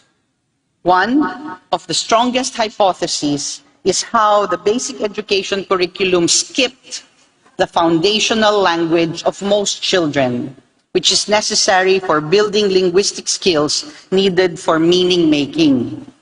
The K-12 basic education curriculum addressed that and strengthened the use of multilingual education in the curriculum. As a response, the 2017 teacher education curriculum integrated core competencies and content that would align to the K-12 curriculum. These included reframing sub-subjects with more learner-centered perspectives and expanding literacies to include new literacies, technologies, and the integration of multilingual pedagogies. 5 years hence, unfortunately, in that 5 years, the pandemic came, so we do not yet see the effect of the 2017 teacher education curriculum on our teachers now. We will have to wait for a few more years to do that. So as you might infer, the two curricula have responded to the demands of the times, their times, and used information about teaching and learning that was available at that time. Thus, we observe the reframing of foundation and subject areas. This interaction with the needs of society is one of the reasons that qualifies teacher education as a real social science. Therefore, it must be made clear that teacher ed is not a technician course. It's a social science. Therefore, we need to be able to see ourselves not as factories of teachers, but as developers of minds of teachers so that they can create new options for learners in their schools. And when we develop minds, we must remember that these minds are minds of lifelong learners who will need continuous training and retraining to continually improve as teachers.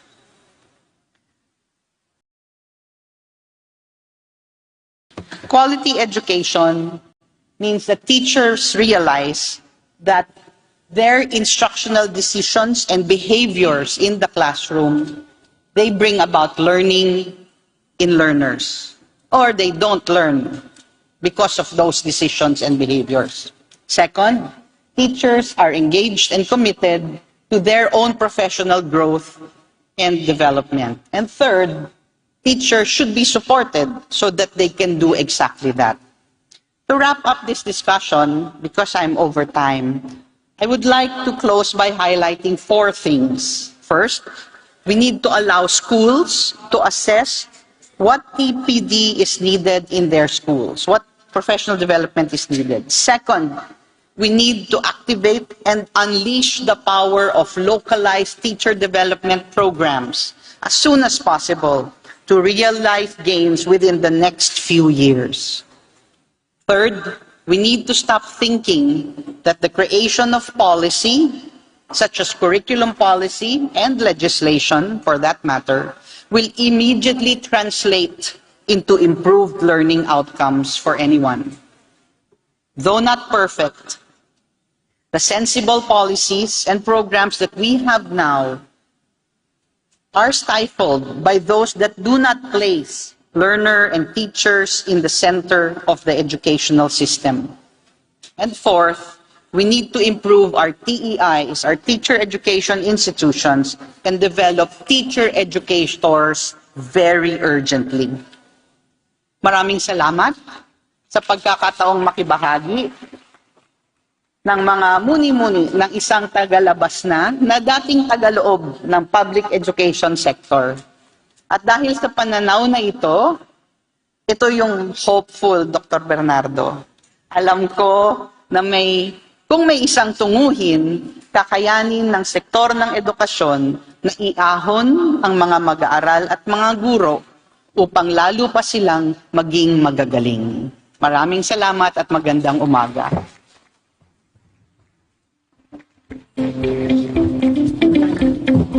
So let me briefly conclude our panel presentations, which admittedly have not been inspiring.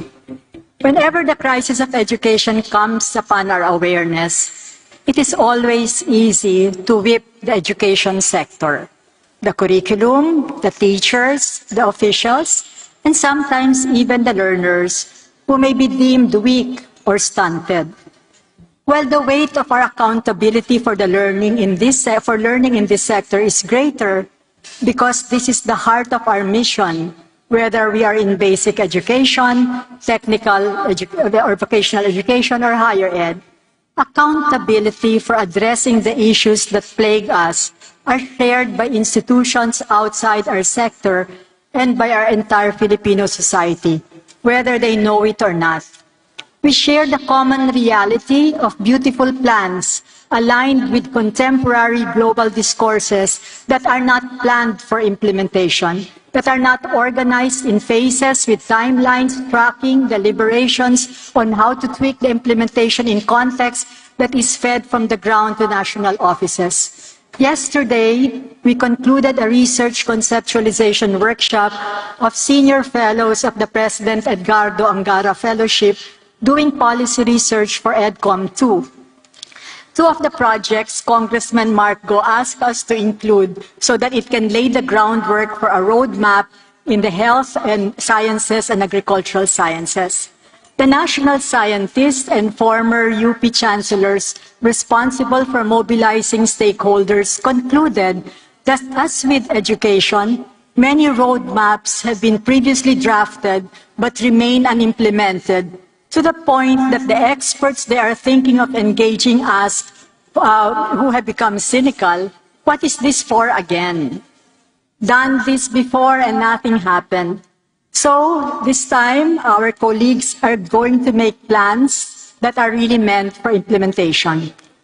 Our panel really begs the education community and the wider community of education stakeholders, which is all of us, to now begin planning for implementation of programs, even if we do not reap the recognition, because those who reinvent the wheel do not understand that seeds of reform are always laid before, although they can actually creatively own the success even of a reform that was started before them. In conclusion, learning continues at the margins of all our efforts, and putting it at the center require and demand leaders. Putting it at the center also demands understanding the interrelation of different factors that affect learning, discussed by Alan and also by Dina. In turn, appreciating the science-backed process of learning, internalizing, especially on the part of leaders and planners, broad notions of curricular reforms, if only for that message, I hope you take that, and teacher education reforms, two very, very narrowly understood reforms that continue to marginalize learners and teachers. So given our crisis, a genuine shift to learning and attention to the lifelong learning of teachers who facilitate learning require leaders at all levels who are committed to relentlessly pursue reforms. While the questions we raised in 2008 continue to bother us, our panel nevertheless constitutes ourselves as having hope that the raised awareness of our multiple publics because of our crisis will help push us forward. After all, it compelled the Constitution of EDCOM 2 to review the entire education system. Please do not misunderstand that because we did not deliver inspiring presentations, that the three of us are losing hope. As Dina mentioned earlier, I speak for the three of us. Our hope springs eternal, especially if all of us begin feeling accountable for the crisis and are inspired or maybe compelled to do our part in focusing on learning and implementation broadly conceived in the interests of current and future Filipino learners, we might actually succeed in negotiating a turn in our education realities. On behalf of our panel, thank you very much for listening to us.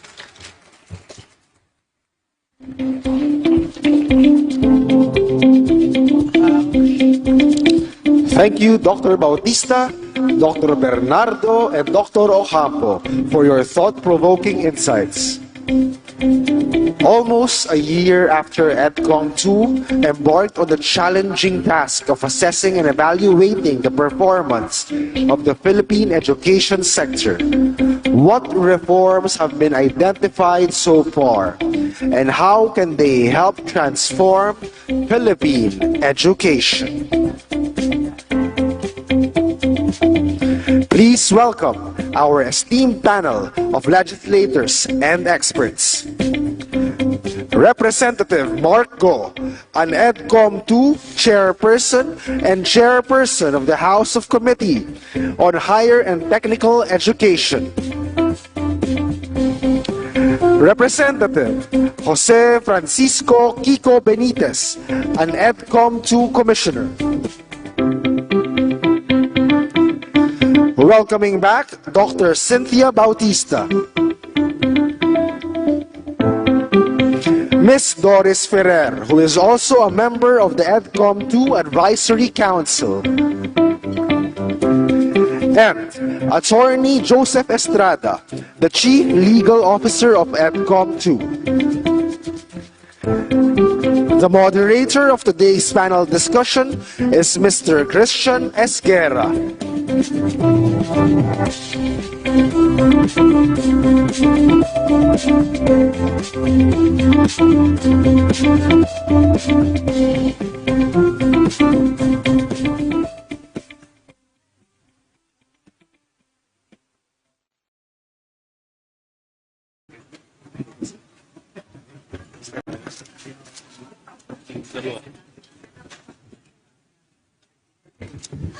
Okay, good morning everyone. Nice to be here. I think this is my second time to be part of the Philippine Education Conference. The first time, we did that online and hindi sila nadala. So they got me again as moderator for this panel. It's really an honor and privilege because I'm wearing two hats. I'm a journalist primarily, but I'm also an educator. I teach at the University of Santo Tomas every Saturdays. Political journalism. So I was learning a lot while I was listening to the panel presentation this morning. And honestly, I think many of you share this sentiment that we heard a lot of bad news. Okay, dark clouds hanging over us. And yung last na sinabi ni Dr. Cynthia was, the questions we raised in 2008 continue to bother us. Actually, they're very alarming, to be honest. Okay, now that we know the bad news, let's talk about the solutions. Because right now, there was this latest PISA result, 2022, and ang ganda rin na sinabi ni Dr. Alan, no? The tendency for us to use assessments as weapons or tools for accountability, in short, magsisihan. Now, let's talk about the problems, but let's focus on the solutions. Feel free to answer if you think that you want to say something right away. Yeah? Okay, I was taking notes about certain issues that I'd like to focus on. And pardon me for starting the conversation with this issue. Is our education system too politicized? I mean, is politics getting in the way a lot in our education system, in particular, DepEd? Let's start with, would like to start. Masyado nakikialam mga politiko, in short.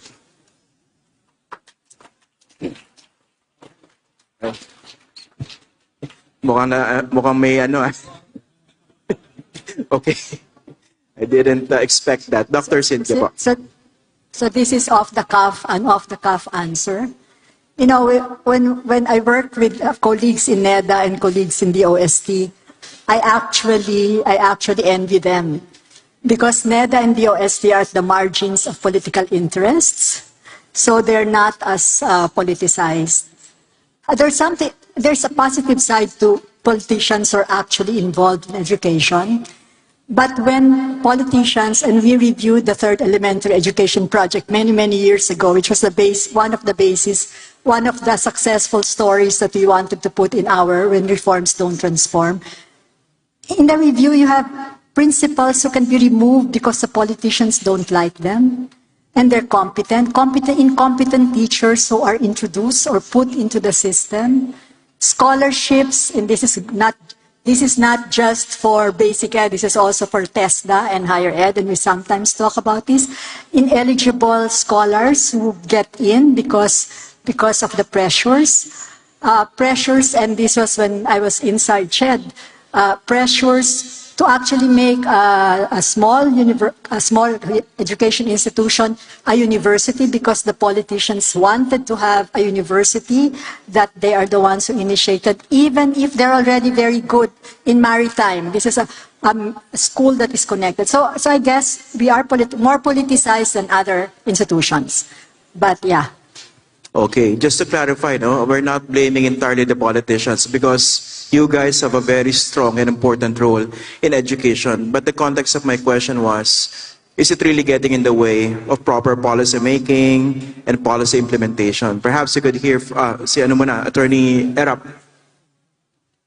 On the question on whether education is highly politicized, I think our governance structure is makes education by nature political. Number one, our secretaries and heads of agencies are appointed by the executive, and education agencies are political agencies. So therefore, they need to be political. But if you're referring to the bad politics, meaning sacrificing the goals of education for what is popular and what gets them in higher positions in government, that should not happen. But the way it is really structured, that's the way it is. We can never avoid the politics. But it's not always in the bad sense, right? So that's why we need to be participative in policy making. We don't leave it to our policymakers and implementers. Thank you. Let's hear from members of Congress who are actually champions of education reform. Congressman Mark, go first. Thank you. Thank you very much. Una-una po, I would like to greet everybody, yung mga kasama natin sa DepEd, sa CHED, sa PRC, all the other educators present. Magandang umaga po sa inyo lahat. Nung ako po'y nag-aral ng political science, ang natutunan ko sa salitang politics, it's actually the art and science of governance. Yun ang aking natutunan. And sometimes dito sa ating bansa, in our country, we look at politics as something negative. Kailangan magamit natin ang politika in order to improve the quality of our education. Tama yung binanggit ni Dr. Cynthia na kung ang mga nag-a-apply ay hindi qualified at nagpapa-endorse sa mga politiko at kukunin yan, yun ang hindi magandang politika. Pero in general, dapat po magamit natin ang magandang aspeto of politics in the way we run our government, our institutions. Kuminsan kasi there are situations where yung mga schools mismo ang pumupunta sa mga politiko at sila ang nagsasuggest kung sinong kukunin at pag nagpapa-endorse. But at the end of the day, because I was a human resource manager before, you will not have a situation where you will not get endorsement from politicians. But if you follow the same procedure of hiring people based on qualification, whether they're endorsed or not by a politician, I think you will be able to do a good job if that is your objective. Talagang makakuha ng tamang leader o mga empleyado ng iyong opisina. Having said that, kami pong dalawa ni Congressman Benitez, marami po kaming mga ginagawa sa Kongreso na sabi sa amin, parang hindi kayo politiko. Kasi po, tingnan nyo po yung Advisory Council ng Education Commission, kung sino-sino po yan. Karamihan po dyan, or more than 95%, hindi po politiko yung mga yan, yung mga leaders of the different educational institutions in the country. Siguro po, ganun dapat ang magiging perspective natin in this, and definitely tayo, nandito lahat, magtulong-tulong po tayo kung nakikita niyong ginagamit ang politika bilang batayan sa pagkilos nila, dapat tayong magsabi sa kanila na hindi dapat yan. And kasama po ninyo kami rito. Thank you. Okay. Congressman Benitez. Good morning din sa inyo lahat. No, I understand majority of you are from the private sector rather than the public sector. Is education too politicized? I think I will echo the sentiment of most of the people here in front. Number one, I think we need to specify what we mean by politicized. So if it's a specific issue like scholarship eligibility or hiring eligibility within, say, DepEd and so on, I think we need to remember that education is based on two things from our end where we sit. The first is the aspirations of both individuals and communities, which by nature will seek political avenues. The second is actually budget, which comes again from government, and by nature will always be political. The third, perhaps, that I should mention is that education as a sector has its own inherent dynamics. No, that is in fact separate from political. And to the extent that we have a system that allows us to reform, reforms themselves derive from political initiative. So the mere fact that we have an EDCOM 2 is also because of politics, right? So it is both a danger, and I think it's clear in your question and in the responses what types of danger over politicization will provide, but also the space ultimately of possibilities. No?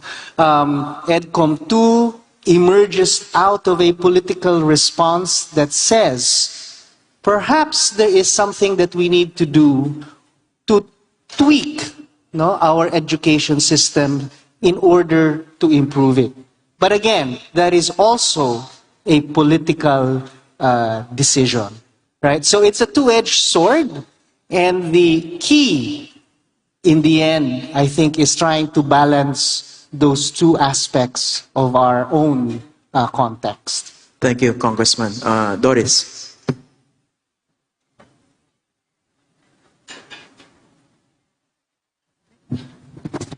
Thank you, Christian, for the question. And I'll just follow what Kong Kiko was saying about actually everything is political. So it's not as if it's a problem that the education landscape is also politicized. But what are our concerns? I'll speak for the private education sector. For basic education, for example, there is that thinking that we are second class compared to the DepEd schools. That there are policies that are enacted that actually hurt us. So in that case, it's something that hopefully politicians will realize that their constituency are not the DepEd schools alone. You have private schools as well, which will have to be taken care of, especially because there's evidence that private schools are actually performing better. Not an indictment of the DepEd schools, but as, borne by data on the PISA results we had in 2018. But of course, we're fully supportive of DepEd. That is why part of that support is really our joint management of the GASPE programs. We want DepEd to succeed. We want the entire basic education system to succeed. That's why we want some of those students transferred to the private schools so that we will have, less congestion in public, etc., etc. You know the story. I've said that many times. But the second thing that really is hurting us at the higher education level are politicians. Now, this is not exactly about being political, but politicians as, baka this is personal more than anything, setting up local colleges and universities where there are already existing high-performing private higher ed institutions. That is really something that will have to be looked at. I think it's an EDCOM 2 priority area in higher education, that we have to completely rationalize the provision between public and private, because the private schools already exist. I mean, Christian, you're from UST, right? And no one will ever doubt that you're 400 years old. So, oldest university. So, private schools are in existence. That mixed education system is in existence. So, how do we move forward with that system? Okay, before I go into the other discussions about structural and systemic reforms, I'd like to also address this problem, which is not exclusive in the education sector, the problem of political patronage and how it's messing up the systems and mechanisms within the education sector. I think it's both cultural or primarily cultural, but do we have enough mechanisms or structures in place to at least minimize it? The practice of political patronage as something that messes up our system. Would like to respond.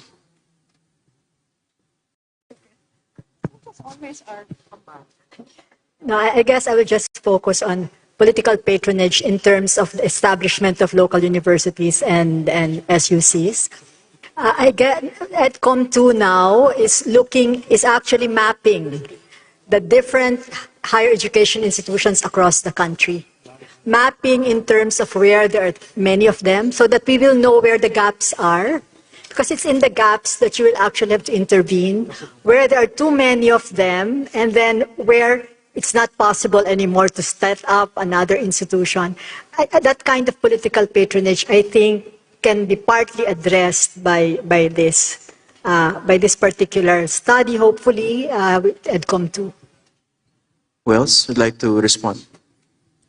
Congressman Benitez. So I guess I'll just go back to one of my earlier statement that part of that is obviously aspirational from the community. No, but having said that, what we seem to lack is a clearer set of frameworks and institutional mechanisms for at least two things. One is, kasi payak to, di ba? One is the complementarity issue, which obviously is constitutional but requires tweaking and amendment as conditions unfold over time.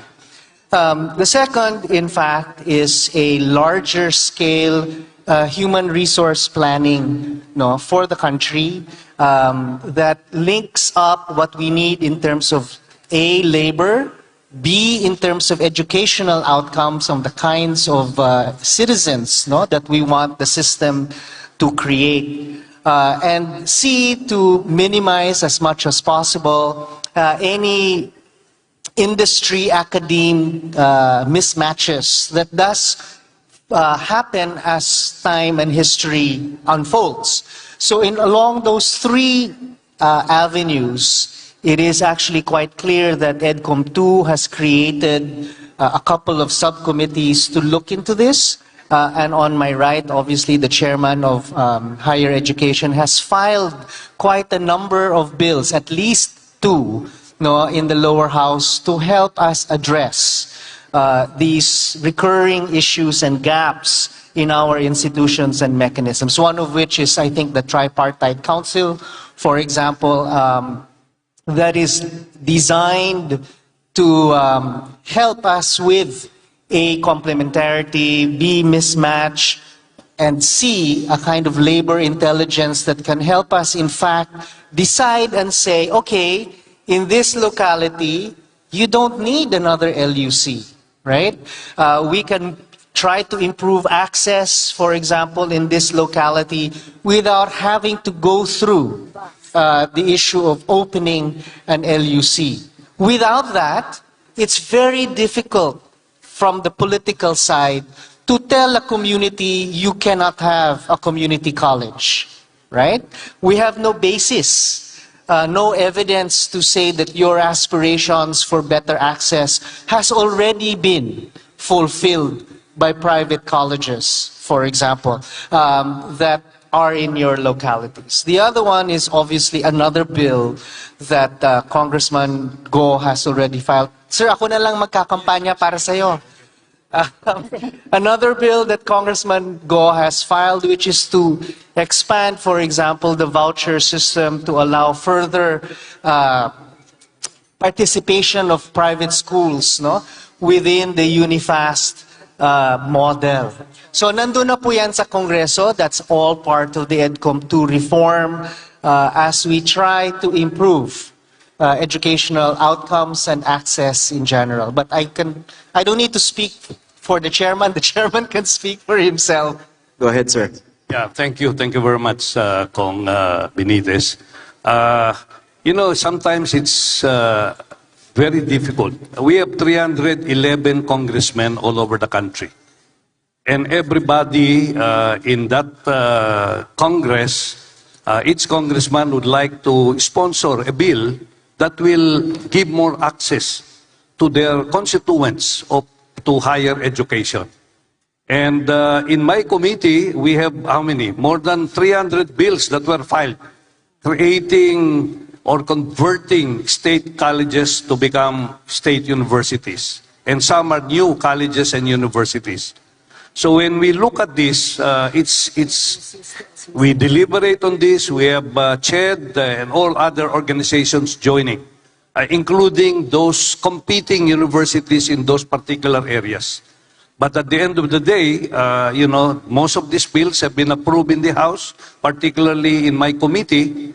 However, we came out with a new bill in addition to what were mentioned earlier. This is the bill to strengthen private educational institutions. And one of the provisions in that bill is when a program or a new school is put up, they should consider the existence of other universities or colleges within the area.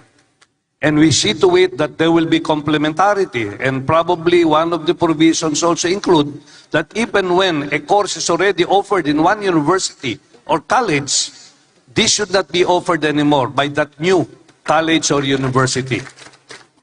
I think this is one, I would say, strategy that we can include as a measure to prevent the problem encountered by our existing, particularly private universities in the area.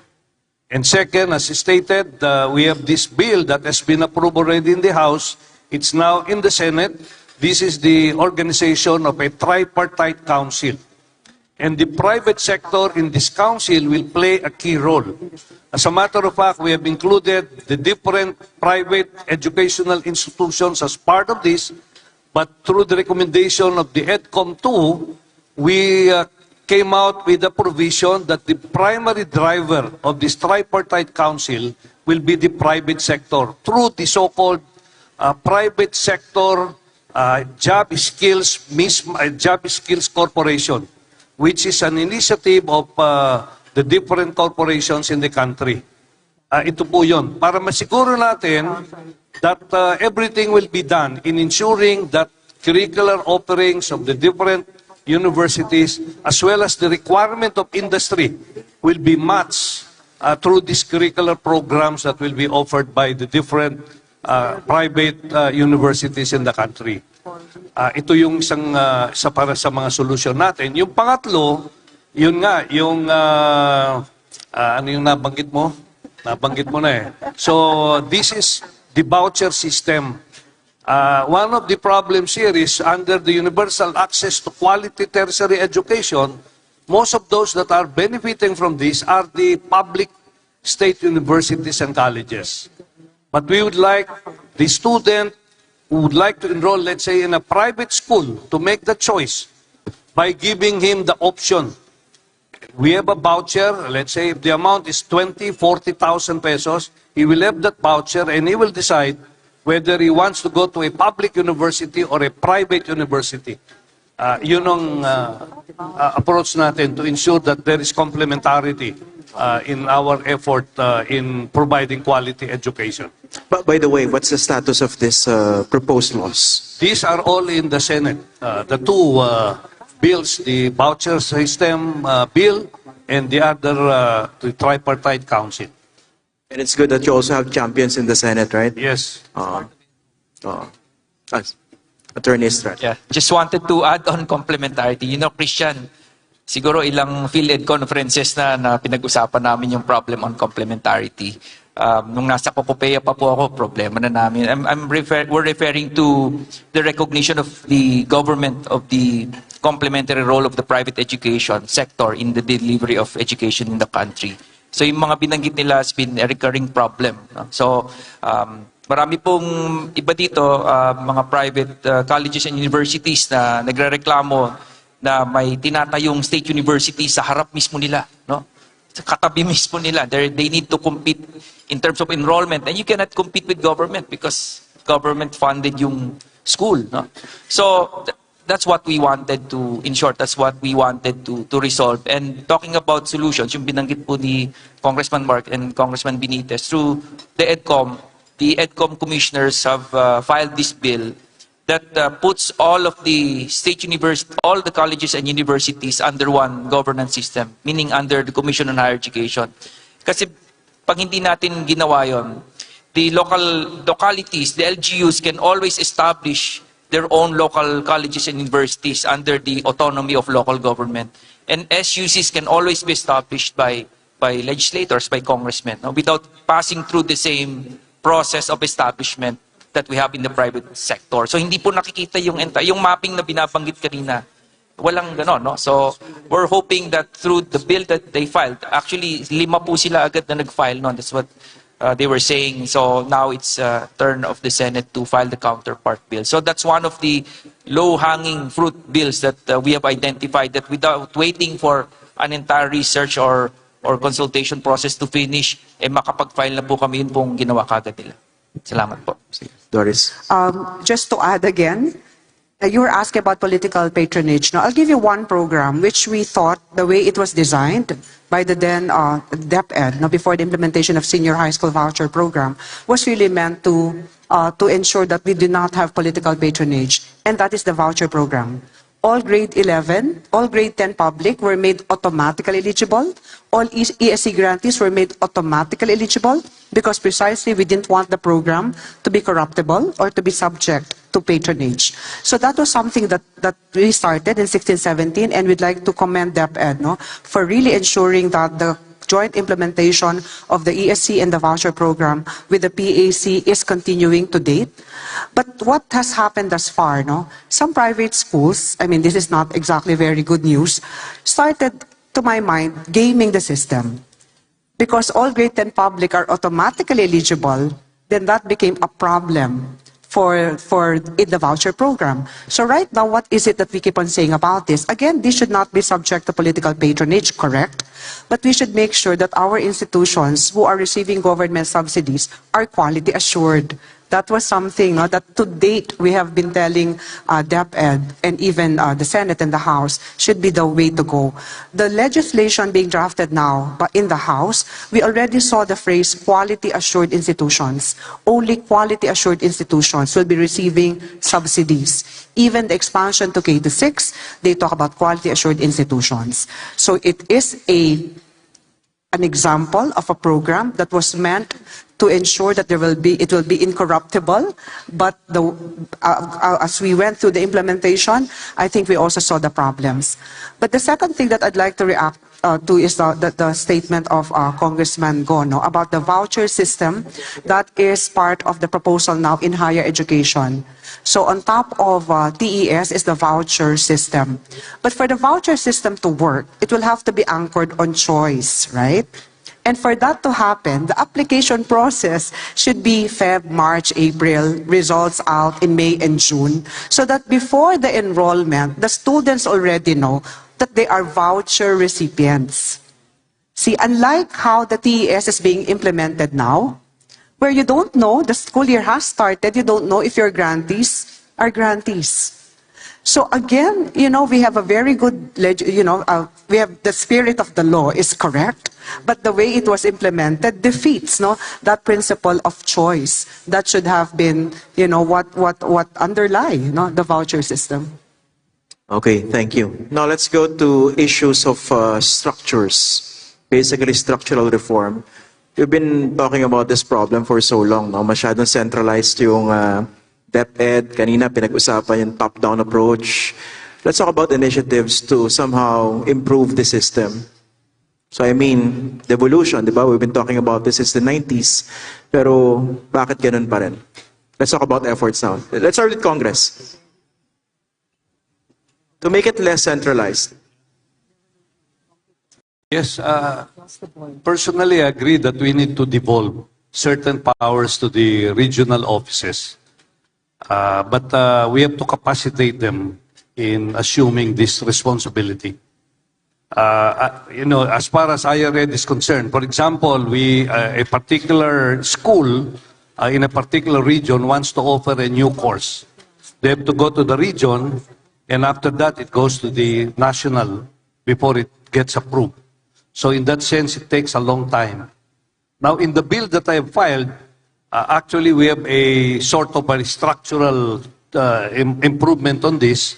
What we wanted here is we will incentivize those schools that are considered to be deregulated, autonomous, with center of excellence or center of development.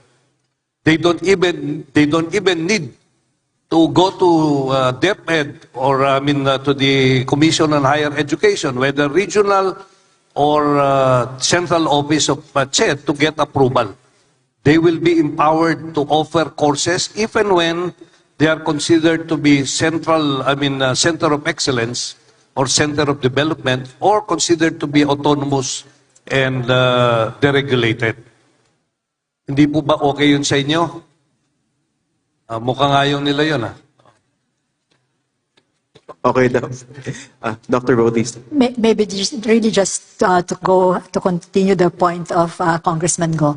Actually, if you're autonomous, if this is from the chat, you're supposed to have that kind of freedom for the years that you're autonomous.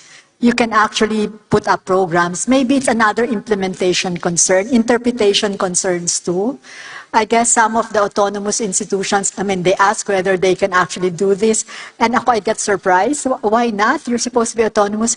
They're afraid that once, even while they're autonomous, if they don't comply or they don't go through certain processes, that might be taken against them. I think that has to be clarified, what it means to be autonomous. And therefore, the institution or the commission must really look at those that are problematic, diba? But that is just the point. Maybe it's an interpretation and implementation issue. Okay. But how about for basic education, for instance? For basic education, I think you heard at least, Dr. Bernardo and Dr. Ocampo, for example, remind us that DepEd is probably the biggest, if not the biggest bureaucracy that we have in the country. And the sheer size and magnitude of DepEd itself makes it next to impossible to push any specific type of reform through and implement it effectively and properly. So there are discussions now about, at the very least, decentralization and even devolution, which are, of course, slightly different. There are technical hitches or obstacles that make it not as easy as it sounds. As private schools, I think it's clear that you generally perform better than the DepEd schools. Basic education is what we're talking about, right?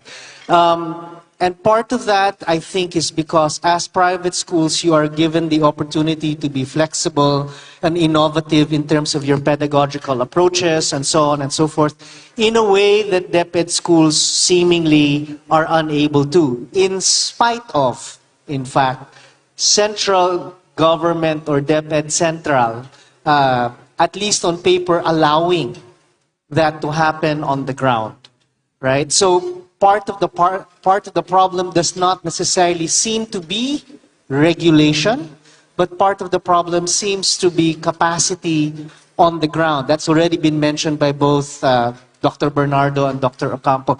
By the way, the pessimistic view that you were given this morning, Dr. Bautista, Dr. Bernardo, Dr. Ocampo, nasa EDCOM po lahat yan sila.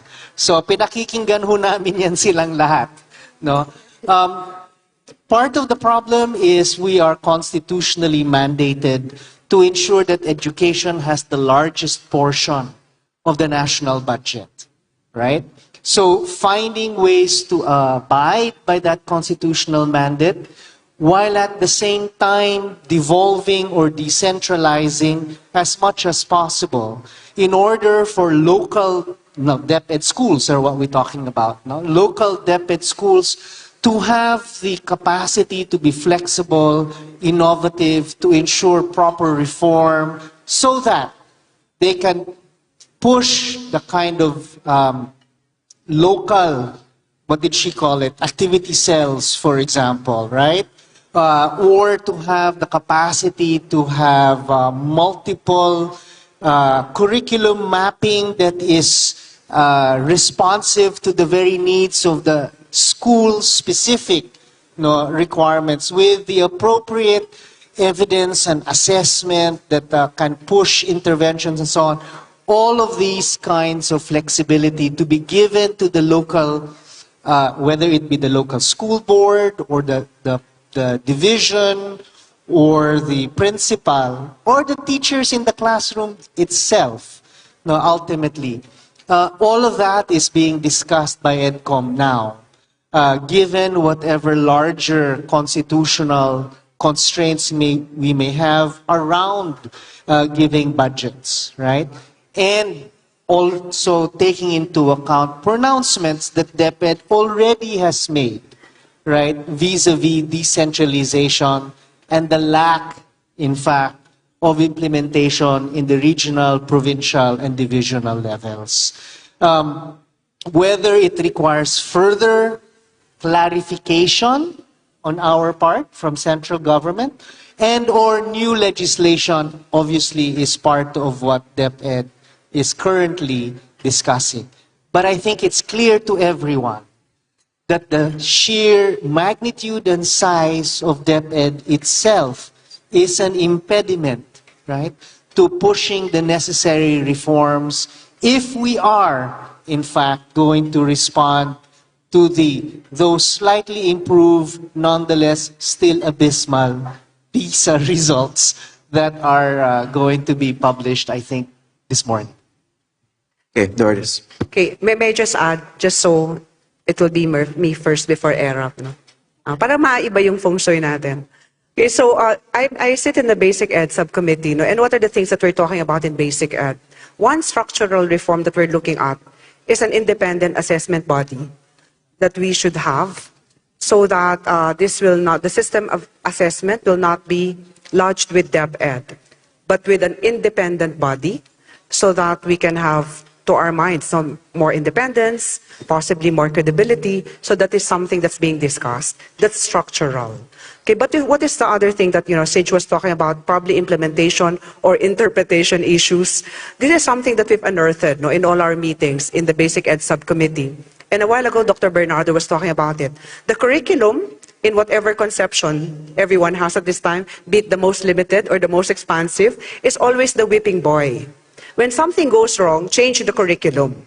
That is always seemingly our knee-jerk reaction. But if you will look at that entire unit, there's learning delivery. Do we even talk about how the teachers are teaching? Are they effectively imparting? Are the students learning? That's assessment. And do the students have the resources? That's learning resources. These are 4 bureaus in that Office of Curriculum, and we keep on looking at just changing the curriculum without really answering the questions that we have of the 3. There was one EDCOM hearing where we were asked, or I was personally asked by a senator, what is it that private schools do? That's why, they're able to perform. I said, well, they do a lot of things. Number 1, class size is limited to 35 to 40. The teachers are trained. They are supervised. We have textbooks, which unfortunately is a big problem in DepEd, and we completely empathize with the problem of DepEd with procurement.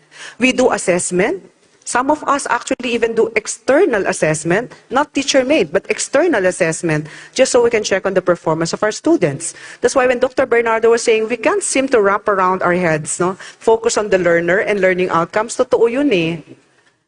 Parang kung focus on the learner and focus on learning outcomes, dapat ang tinitingnan natin, nagtuturo ba ng maayos, conducive ba ang learning environment, nasusupervise ba yung teachers, natututo ba yung bata, ang hindi natuto, nire-remediate ba? Kasi ang remediation at learning recovery, you don't need a DepEd order for this. If you're a decent teacher in a decent school, you do this every single day. So, Eram. Before I ask si Attorney Estrada, ang dami kong gustong talunan na issues pero sige, focus muna tayo. I took notes, no?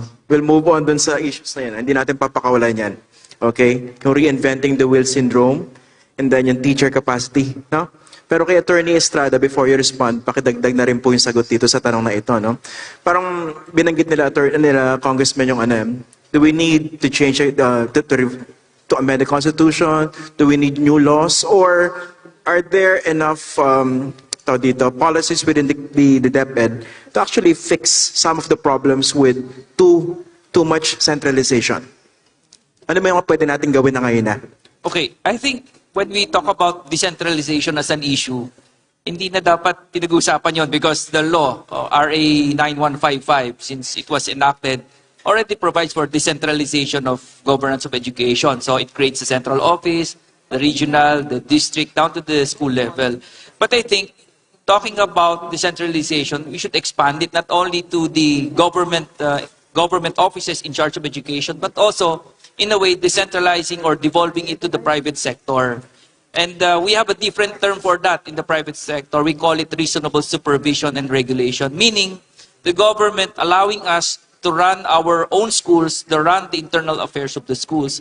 And when we talk in EDCOM, whenever we do our studies, yung mga ongoing studies, ang constant doon is looking at what is being done in the private sector and what we can pick up and do the same in the public school system. We're looking at cultures in the public school system. We're looking at best practices in the private sector. Pag tiningnan mo yung 47,000 public schools, 16,000 private schools. If we're saying teacher competency is the biggest factor in learning outcomes, bakit generally we have better teachers in the private sector despite having lower pay, no? Compared to their public school teacher counterparts. So, yung mga ganun ang tinitingnan. So, I think when we say decentralization is really allowing the schools to do their intervention at the school level, to decide at the school level, and not not throwing it to the upper levels of governance. No? Kasi lalo na sa private school sector, we've seen that. No? When we are allowed to govern our schools, no? With such flexibility, we're able to resolve the problems at the school level better. So yan, and then lastly, when you mention about Constitution, the way the Constitution framed the mandates on education is that everything is left to lawmaking. It only provides for the standards. The mandate for quality and accessible education is not a self-executing provision. No? It requires Congress to pass laws and use that as a moral incentive. Now, at this point, maybe it's time to think about whether it's a boon or bane, whether it is beneficial or provides more affliction. Kasi ang problem talaga is we get lost in translation. I'm sorry, this is my personal opinion. Sometimes even when legislators, education champions pass laws on education, pag nag-implement yan, iba na because of the shifting passions of those who implement it, no? And changing of administrations. That's the problem that we need to resolve. What they said kanina yung chasm of implementation. If I may, along the same lines, obviously, the argument is how to make sure that DepEd schools in the very locality can in fact fulfill their current decentralized functions and roles, which apparently they are not doing, right? There is a current initiative within EDCOM. Bill was filed by Senator Gatchalian, and it's a pair, complementary pair to another bill actually filed as well by Congressman Roman Romulo. So we'll do the first one first by Cong Roman, which is really to expand the menu of what is made available for SEF funding on the local level. Right? Expanding this menu should allow local government units to have the flexibility to access their SEF funds, for a wider range than what they're doing now. Senator Gatchalian, in turn, has filed a Senate bill, and the House will file by next week, because I'm filing it, a counterpart measure. And the counterpart measure is actually to capacitate further the local school board, both at the municipal or city level, as well as on the provincial level, to create a provincial level school board with a stipulation that they be capacitated to create a educational development plan for their locality as a counterpart to the greater capacity to choose, right, how to spend the SEF funds, both of the province and of the municipality. Those two things, I think, should provide, at least initially, a further capacity on the local level for, budgetary, right, flexibility, which currently they seem to not have. Right? So these are some of the initial steps to ensure that we approach educational reform as rationally as we can, at the same time providing the necessary budgetary support needed to implement some of these reforms, including, for example, allowing localities to access and procure their own textbooks, right, or their own learning materials, which, because it's so centralized, we have had such a bad historical record in trying to balance, on the one hand, quality of our textbooks with, in fact, countermeasures against potential corruption and politicization of the procurement process. And I can see Dr. Ang sitting here of the National Book Development Board, for example, and so on. That's been part of the discussion within EDCOM. Si Dr. Bauti somewhere. No, I just wanted to pick up from what Attorney Estrada was saying. Actually, there's a policy cover in terms of legislation for on the ground. You were saying, if we just implement RA 9155, which is actually the policy cover for school-based management, in a sense. Earlier, I was talking about policy continuity. SBM has not been changed. It's the implementation, and that's where you have the learning action cells. And I personally have witnessed, where they had very good learning action. I was part of a review at the time. I think it was BEST, or it was with Australia.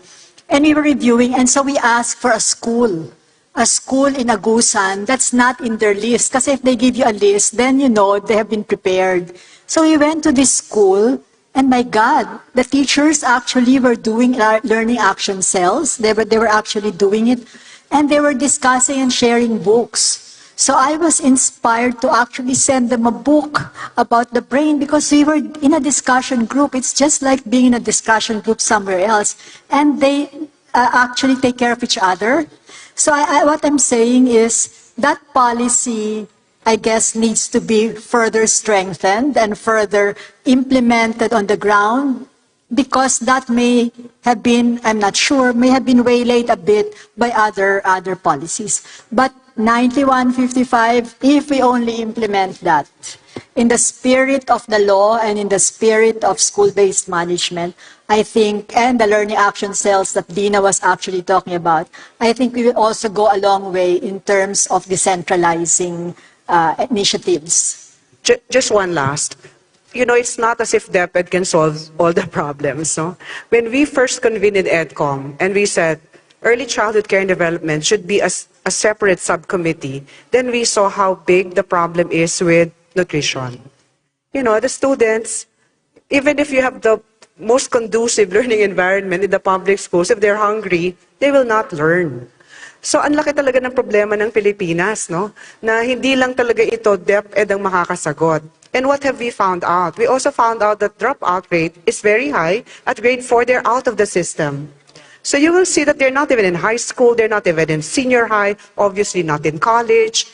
That's why if we want this nation to really move forward, and that was a resolution even of EDCOM, we focus on early childhood care, basic ed, foundational, we focus on the DepEd schools. This was, I think, mentioned in the CAP assembly, where in front of all the private Catholic schools, Senator Gatchalian said, we need to focus on the DepEd schools, because that is, as a matter of fact, 93% of all our students are K-6. In K-6 are in public schools. But other than that, we always go back to the framework of complementarity.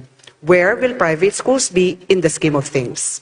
So it's not just DepEd, the economy is a big problem. So all of this, impacts on, the education landscape. Okay. Congressman Go. Yeah, this is my take on this, no?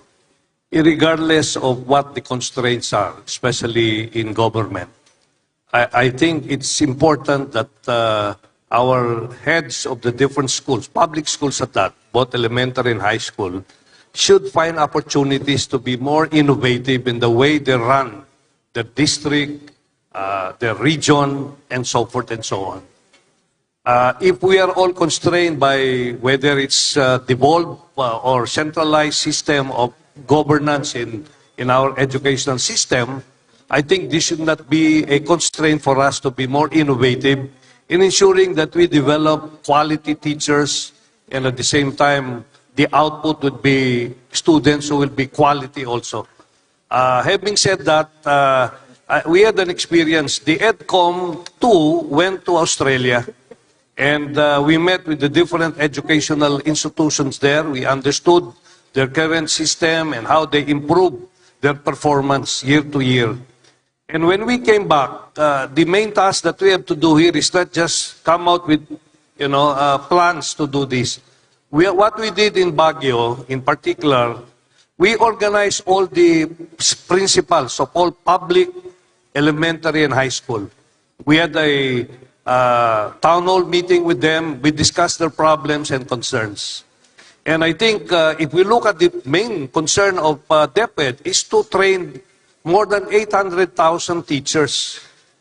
And this is going to be the responsibility of the NEAP, the National Education Academy of the Philippines.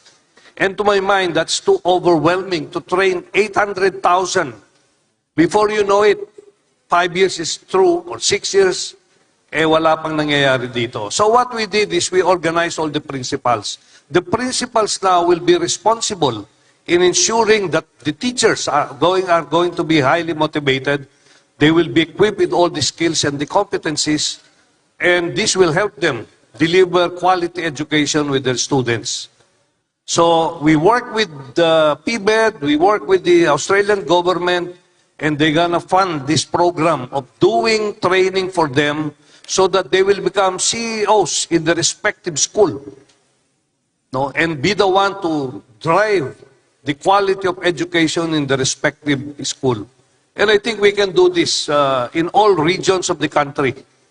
And we should not be constrained, as I said, with all the bureaucracy in government and with all the problems that we heard today. And I truly believe that if everybody is going to be empowered by region, by district, and at the same time by area, we will be able to perform the best we can and at the same time deliver the best results for our learners as well as for our teachers.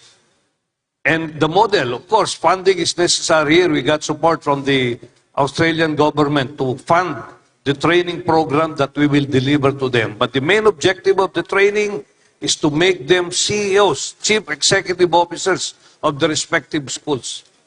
And if they do that, they will take responsibility of teaching, training their teachers, and at the same time seeing to it that the infrastructure of their schools are going to be taken care of also. Plus all the other needed resources for the respective schools. Thank you, Congressman Mark. Go. Okay, Dr. Bautista, earlier you talked about the reinventing the wheel syndrome as something that undermines policy. Okay, yung parang may tendency na sisihin yung curriculum, for instance, dun sa bad implementation. But how do you fix that, given the culture that you have now and the structures? That's not very easy because it's not just, it's pervasive, diba? Every change in administration, I guess, our new administrators, some new administrators think of legacy. What will I be remembered for? Especially if there's a reappointment or whatever. My problem with thinking legacy at the start without building, sa akin kasi it's a relay torch, diba?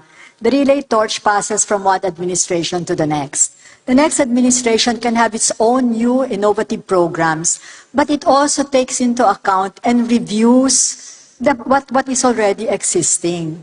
But okay lang sa akin yung, siguro okay lang sa akin palitan mo yung pangalan eh. Kasi nangyari yan, di ba? You call it this way. Okay lang sa akin yan, but the program continues. And that's why it has continued in DepEd for certain administrations.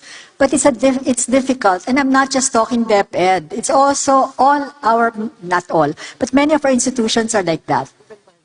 Even private institutions, even schools, even higher education institutions are like that. New administrators always think they're better than, and look for all of the weaknesses, di ba? And then move and project new things. So how do you change that?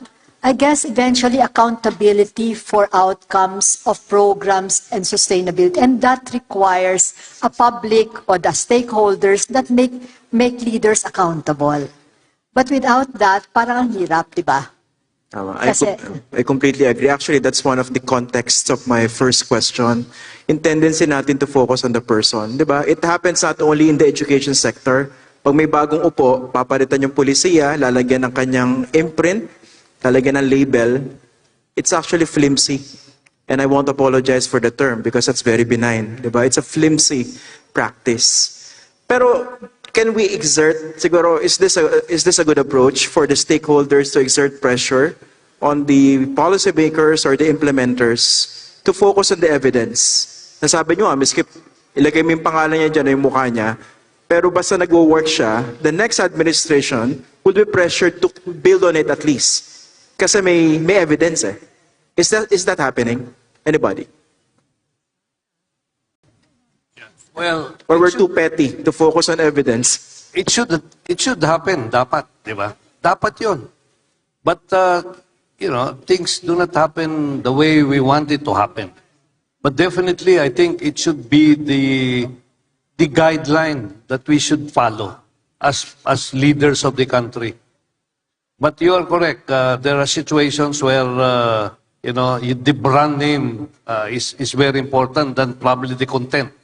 So I think it's how we reconcile this. But if this is acceptable to all at the very start, there is no reason why we cannot do it. Congressman. I guess, two things, right? The first is, I think that's the context of the bills that I have already mentioned. The creation of the local school boards, the capacitating of the local school boards, whether they be municipal, city, or provincial level, as well as the discussion around a third-party assessment structure and so on. It's actually within the DepEd law, the EDCOM law, that we need to move on an evidence-based, which is why we have the experts in EDCOM. And I think part of the desire is to cushion any of these transitions, because we all know that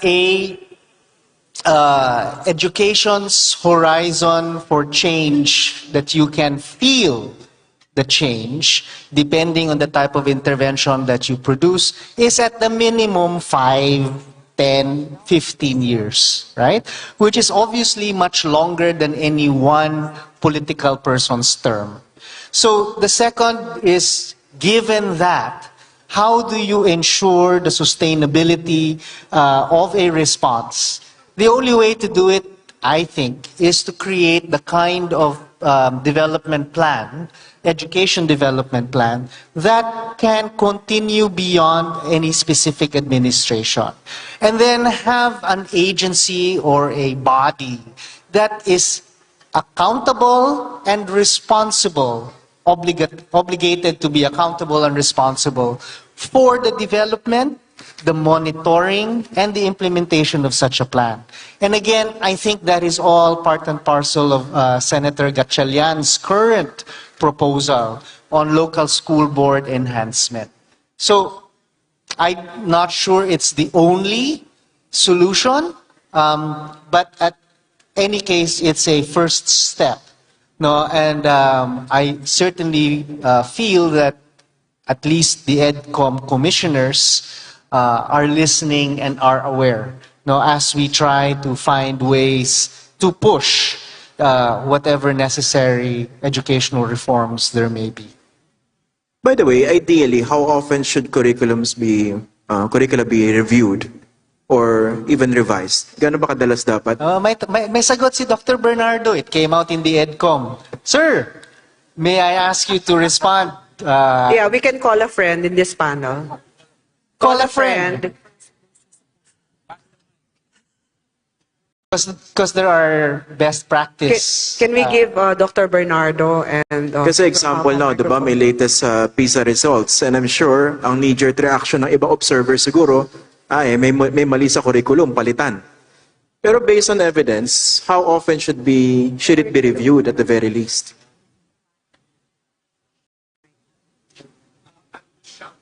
No, there's a microphone. There should have a microphone. I think first, you have to monitor if the curriculum is being implemented. It's only when there is a honest-to-goodness monitoring of the implementation as intended that you can actually begin assessing its impact on learning. No? So it's implementation issues, right? Because if you don't monitor its implementation, or if the implementation was not sustained over a period of time, you're not really giving the reform of the curriculum a reasonable amount of time to work, especially given the heterogeneity of our system. Before it's really understood as intended in the ground, it might take 10, 15 years. So there's no, it varies from system to system. In more homogeneous, smaller systems, that can be implemented very quickly. But in our system that has been in dire straits for close to 100 years, you have to have a much more realistic perspective on that.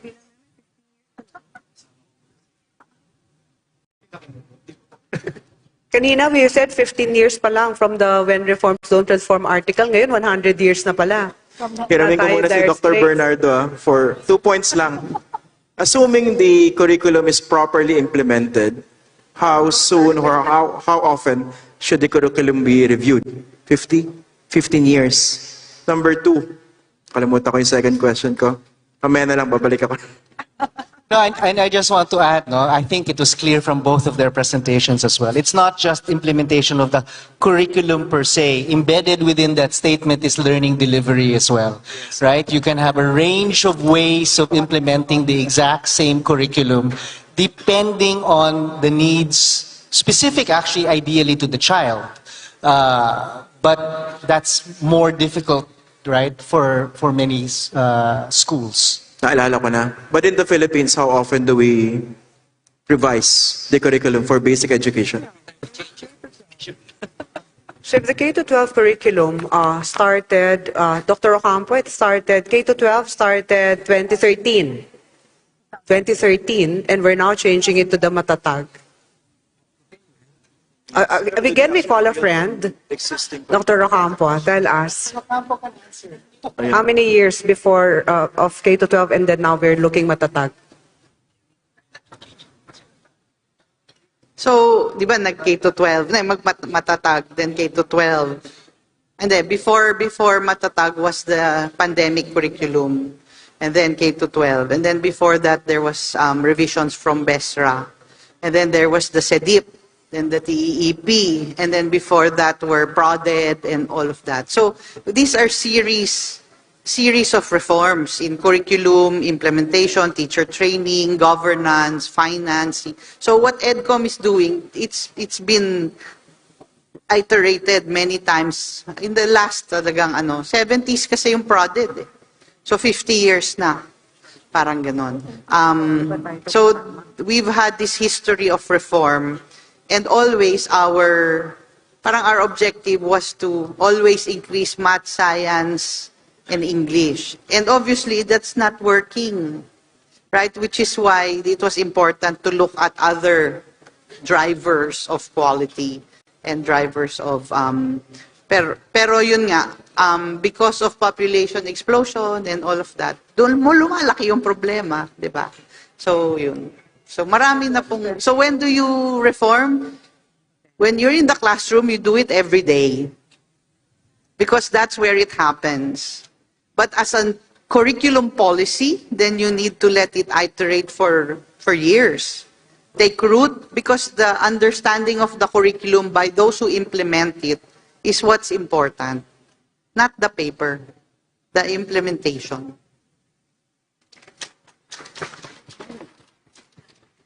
And anybody can respond to this follow-up question. So, ang dami pala iterations, no? Pero, do they actually build on the gains of the previous curriculum, or nagkakaroon drastic changes without necessarily being based on evidence? Who would like to respond?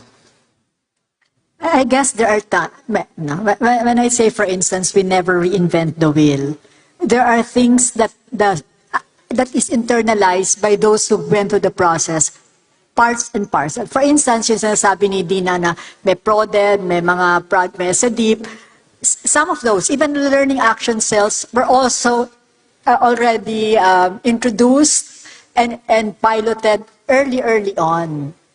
But I guess what we lack is a more systematic continuity. When we say, when reforms don't transform, kasi humihinto siya eh.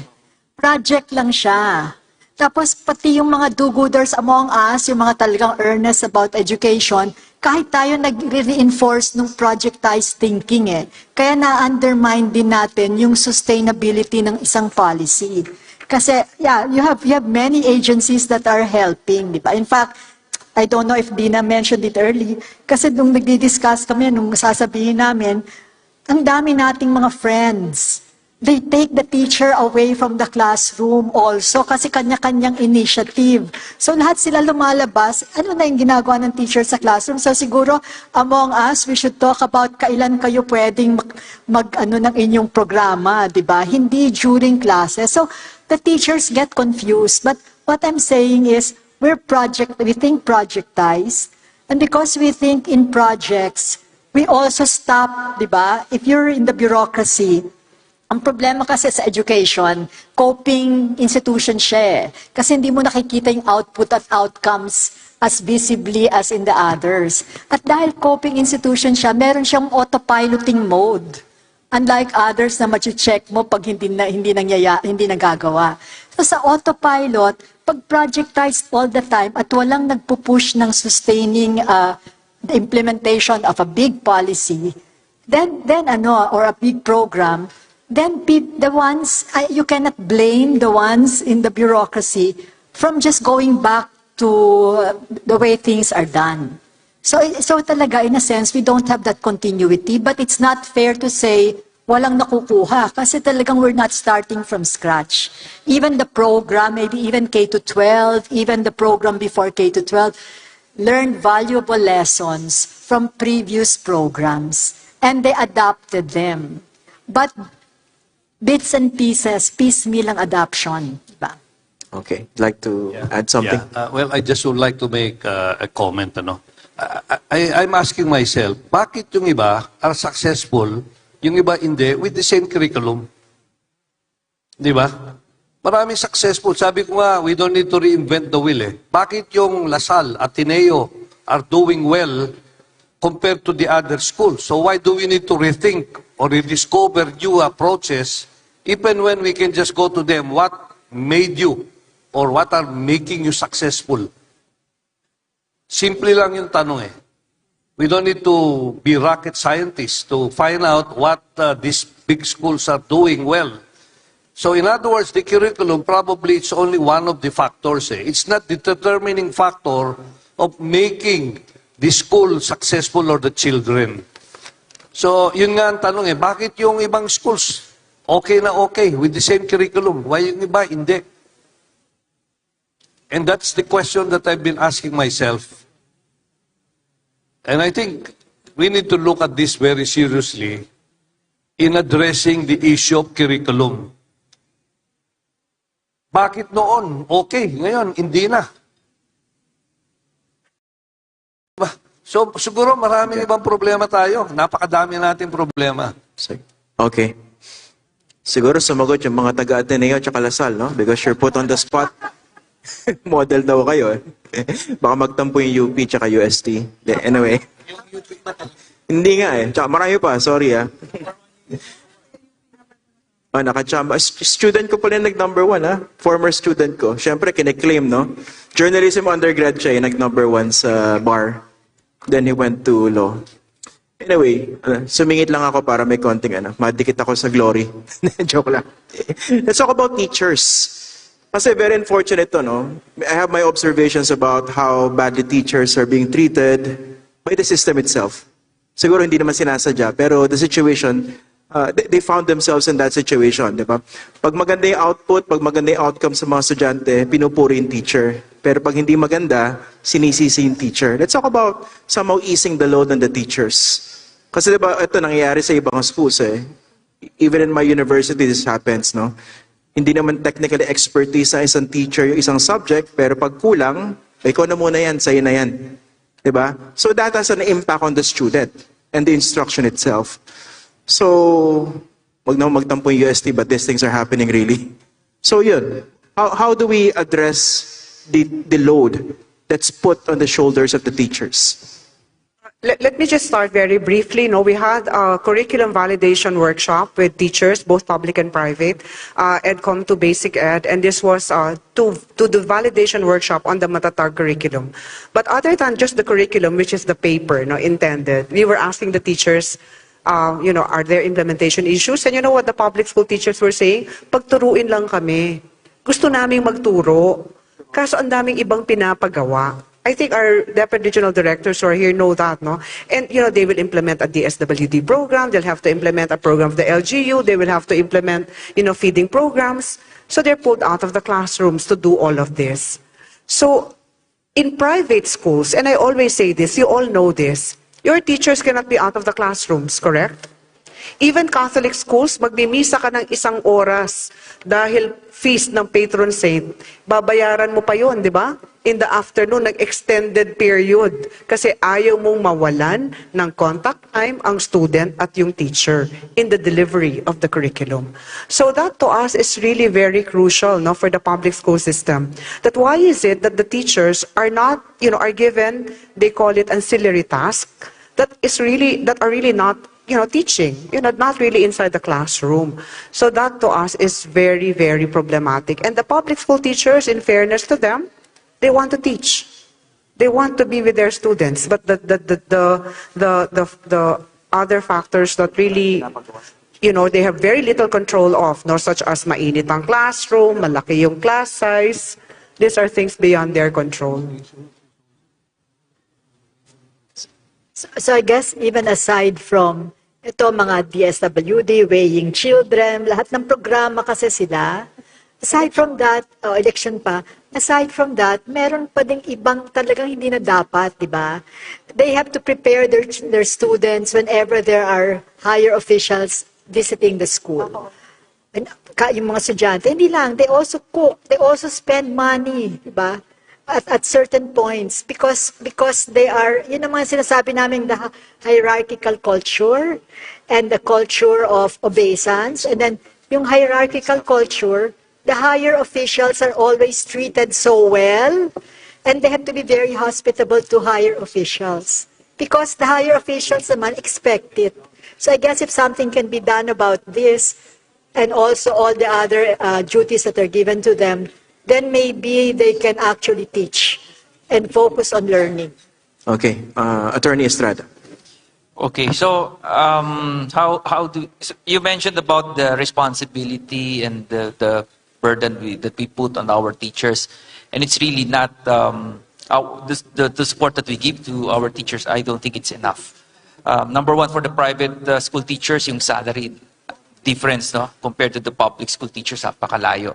An average of 10,000, entry level lang yun. No? Tapos regionalize yung salary ng teachers, no? But that's not only the problem. I think we need to support the teachers in their function, no? Not only in teaching, no? Because they're also in charge of the well-being of the students, character formation and everything.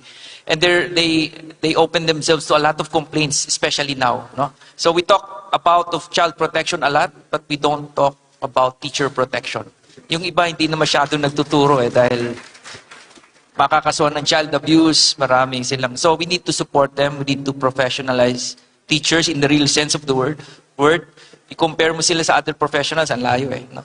So parang we said professional sila because of the examination, but compared to other professions, I think napakalayo. No? So Talagang vocation ng pagtuturo. Vocation, yeah. Congressman. Wow. Okay. Madaming sagot, right? The first is again back to the SEF type of question. Whether or not we have the capacity, for example, to add on to the personnel of any specific school if they are lacking. So, nung sinabi ng mga teachers sa Basic Education Committee ng EDCOM that all they want to do is to teach. Turns out that many teachers, for example, are saddled with additional administrative functions by the principal because the principal doesn't have enough administrators to help with all the other tasks that are required within the school. So if you don't have the plantilla position for the admin staff, for example, perhaps the local government can provide, and certain local governments are already doing that, in fact, with or without access to the SEF. The other one is we require and expect, for example, our teachers to be responsible for the holistic development of the entirety of the child. But we have and in this case, private schools can perhaps respond. We have a national shortage of guidance counselors, right? DepEd is unable to, and they have the positions. They are unable to hire because the supply of guidance counselors nationally is in extreme shortage. And yet we expect the school and the teacher in the classroom to both fulfill the academic development of the child as well as the emotional social development of the child that within our system has historically been fulfilled as a function by guidance counselors, which we nationally do not have enough of. No, and it's not a policy issue, it's there, right? The laws and so on for it. And you add on to that the layered level of a national norm of transnational families. So children now have to deal with that in a time when the school parent ecosystem that we have in fact established as a historical legacy doesn't seem to be functioning in quite the same way. Right? So, yun na lang, dalawa pa lang, no? Admin work that the teachers have had to do, the socio-emotional development lookout, no? That teachers are also asked to do because we have a shortage. No, so there are many things like that. Certainly private schools feel it, and it's even more acute in public schools. My only Kasi last 1 minute na lang, and I'm sure Kong Mark has lots to say. My only source of hope today, no, is at least with the establishment of EDCOM 2, gatherings like this can happen and have a platform and a forum, no, where these can be translated into either legislation or policy in a more direct and hopefully faster way. I was an educator before I was a congressman, and many of the issues have been recurring. Sabi nga ni Dr. Bernardo, 100 years na, no, na nadidinig natin ang pare-parehong issue. My only request is for the private school educators here. One of the major, realization, no, that I have had as an EDCOM commissioner is that the general public, outside of the education sector, the general public does not seem to think there's anything wrong with our educational system, right? The idea of an educational crisis seems to remain within the educational sector. It does not seem to be part of a national general discussion. But to the extent that education is indeed a whole of society and whole of nation concern, sana naman that we cascade as much as we can, in a way, our embarrassment as educators on the state of our current education, so that it does become a national issue. It is now, and EDCOM 2 is a recognition of that, but anything else that we can do to ensure that the larger public outside of the educational sector take on the initiative and the chance to push for greater concern and attention to education, I think will go a long way. Okay, thank you very much, Congressman Benitez. And finally, we'll hear from Congressman Marco. Thank you. Thank you very much. That was what I was trying to tell my daughter. Baka tayo lang nag-iisip may problema. Sila walang problema. For example, we have a lot of bills. They want to create more extension campuses within their district because they want to respond to the requirements and need of their constituents. Accessibility. One particular college that will be put up in a particular locality can educate 2,000 to 3,000 students. If they will not put up a college in a particular that area, they might not be able to, go to college. So in that sense, they are addressing the concern of their constituents. And the most important here is, it's their aspiration. First-timer sa family who will be able to finish a college education, which is not available if and when we keep the same system within the area, meaning there are no extension campuses.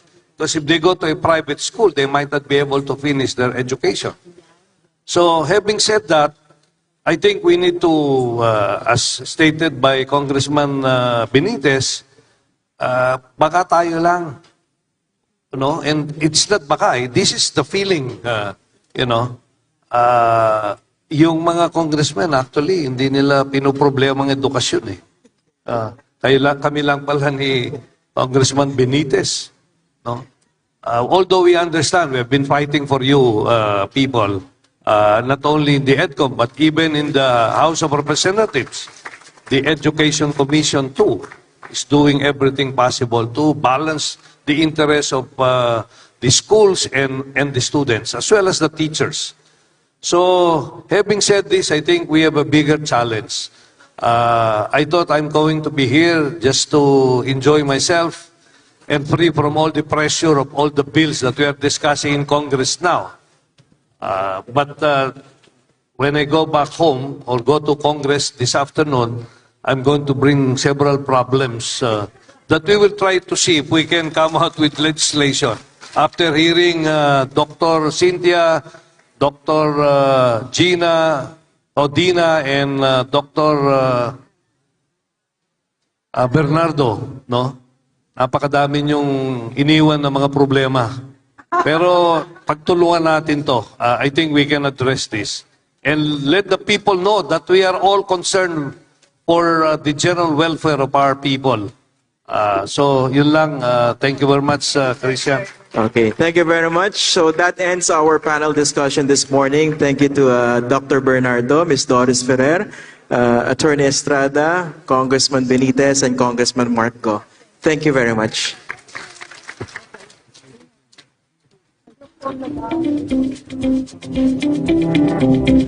Thank you for a very engaging discussion on Philippine education. The 2023 PhilEd also provides educators from different regions a platform to join this important conversation on Philippine education through the Educational Leadership Exchange, or the 2023 EDUC Leap X, with reactors from the different private educational associations.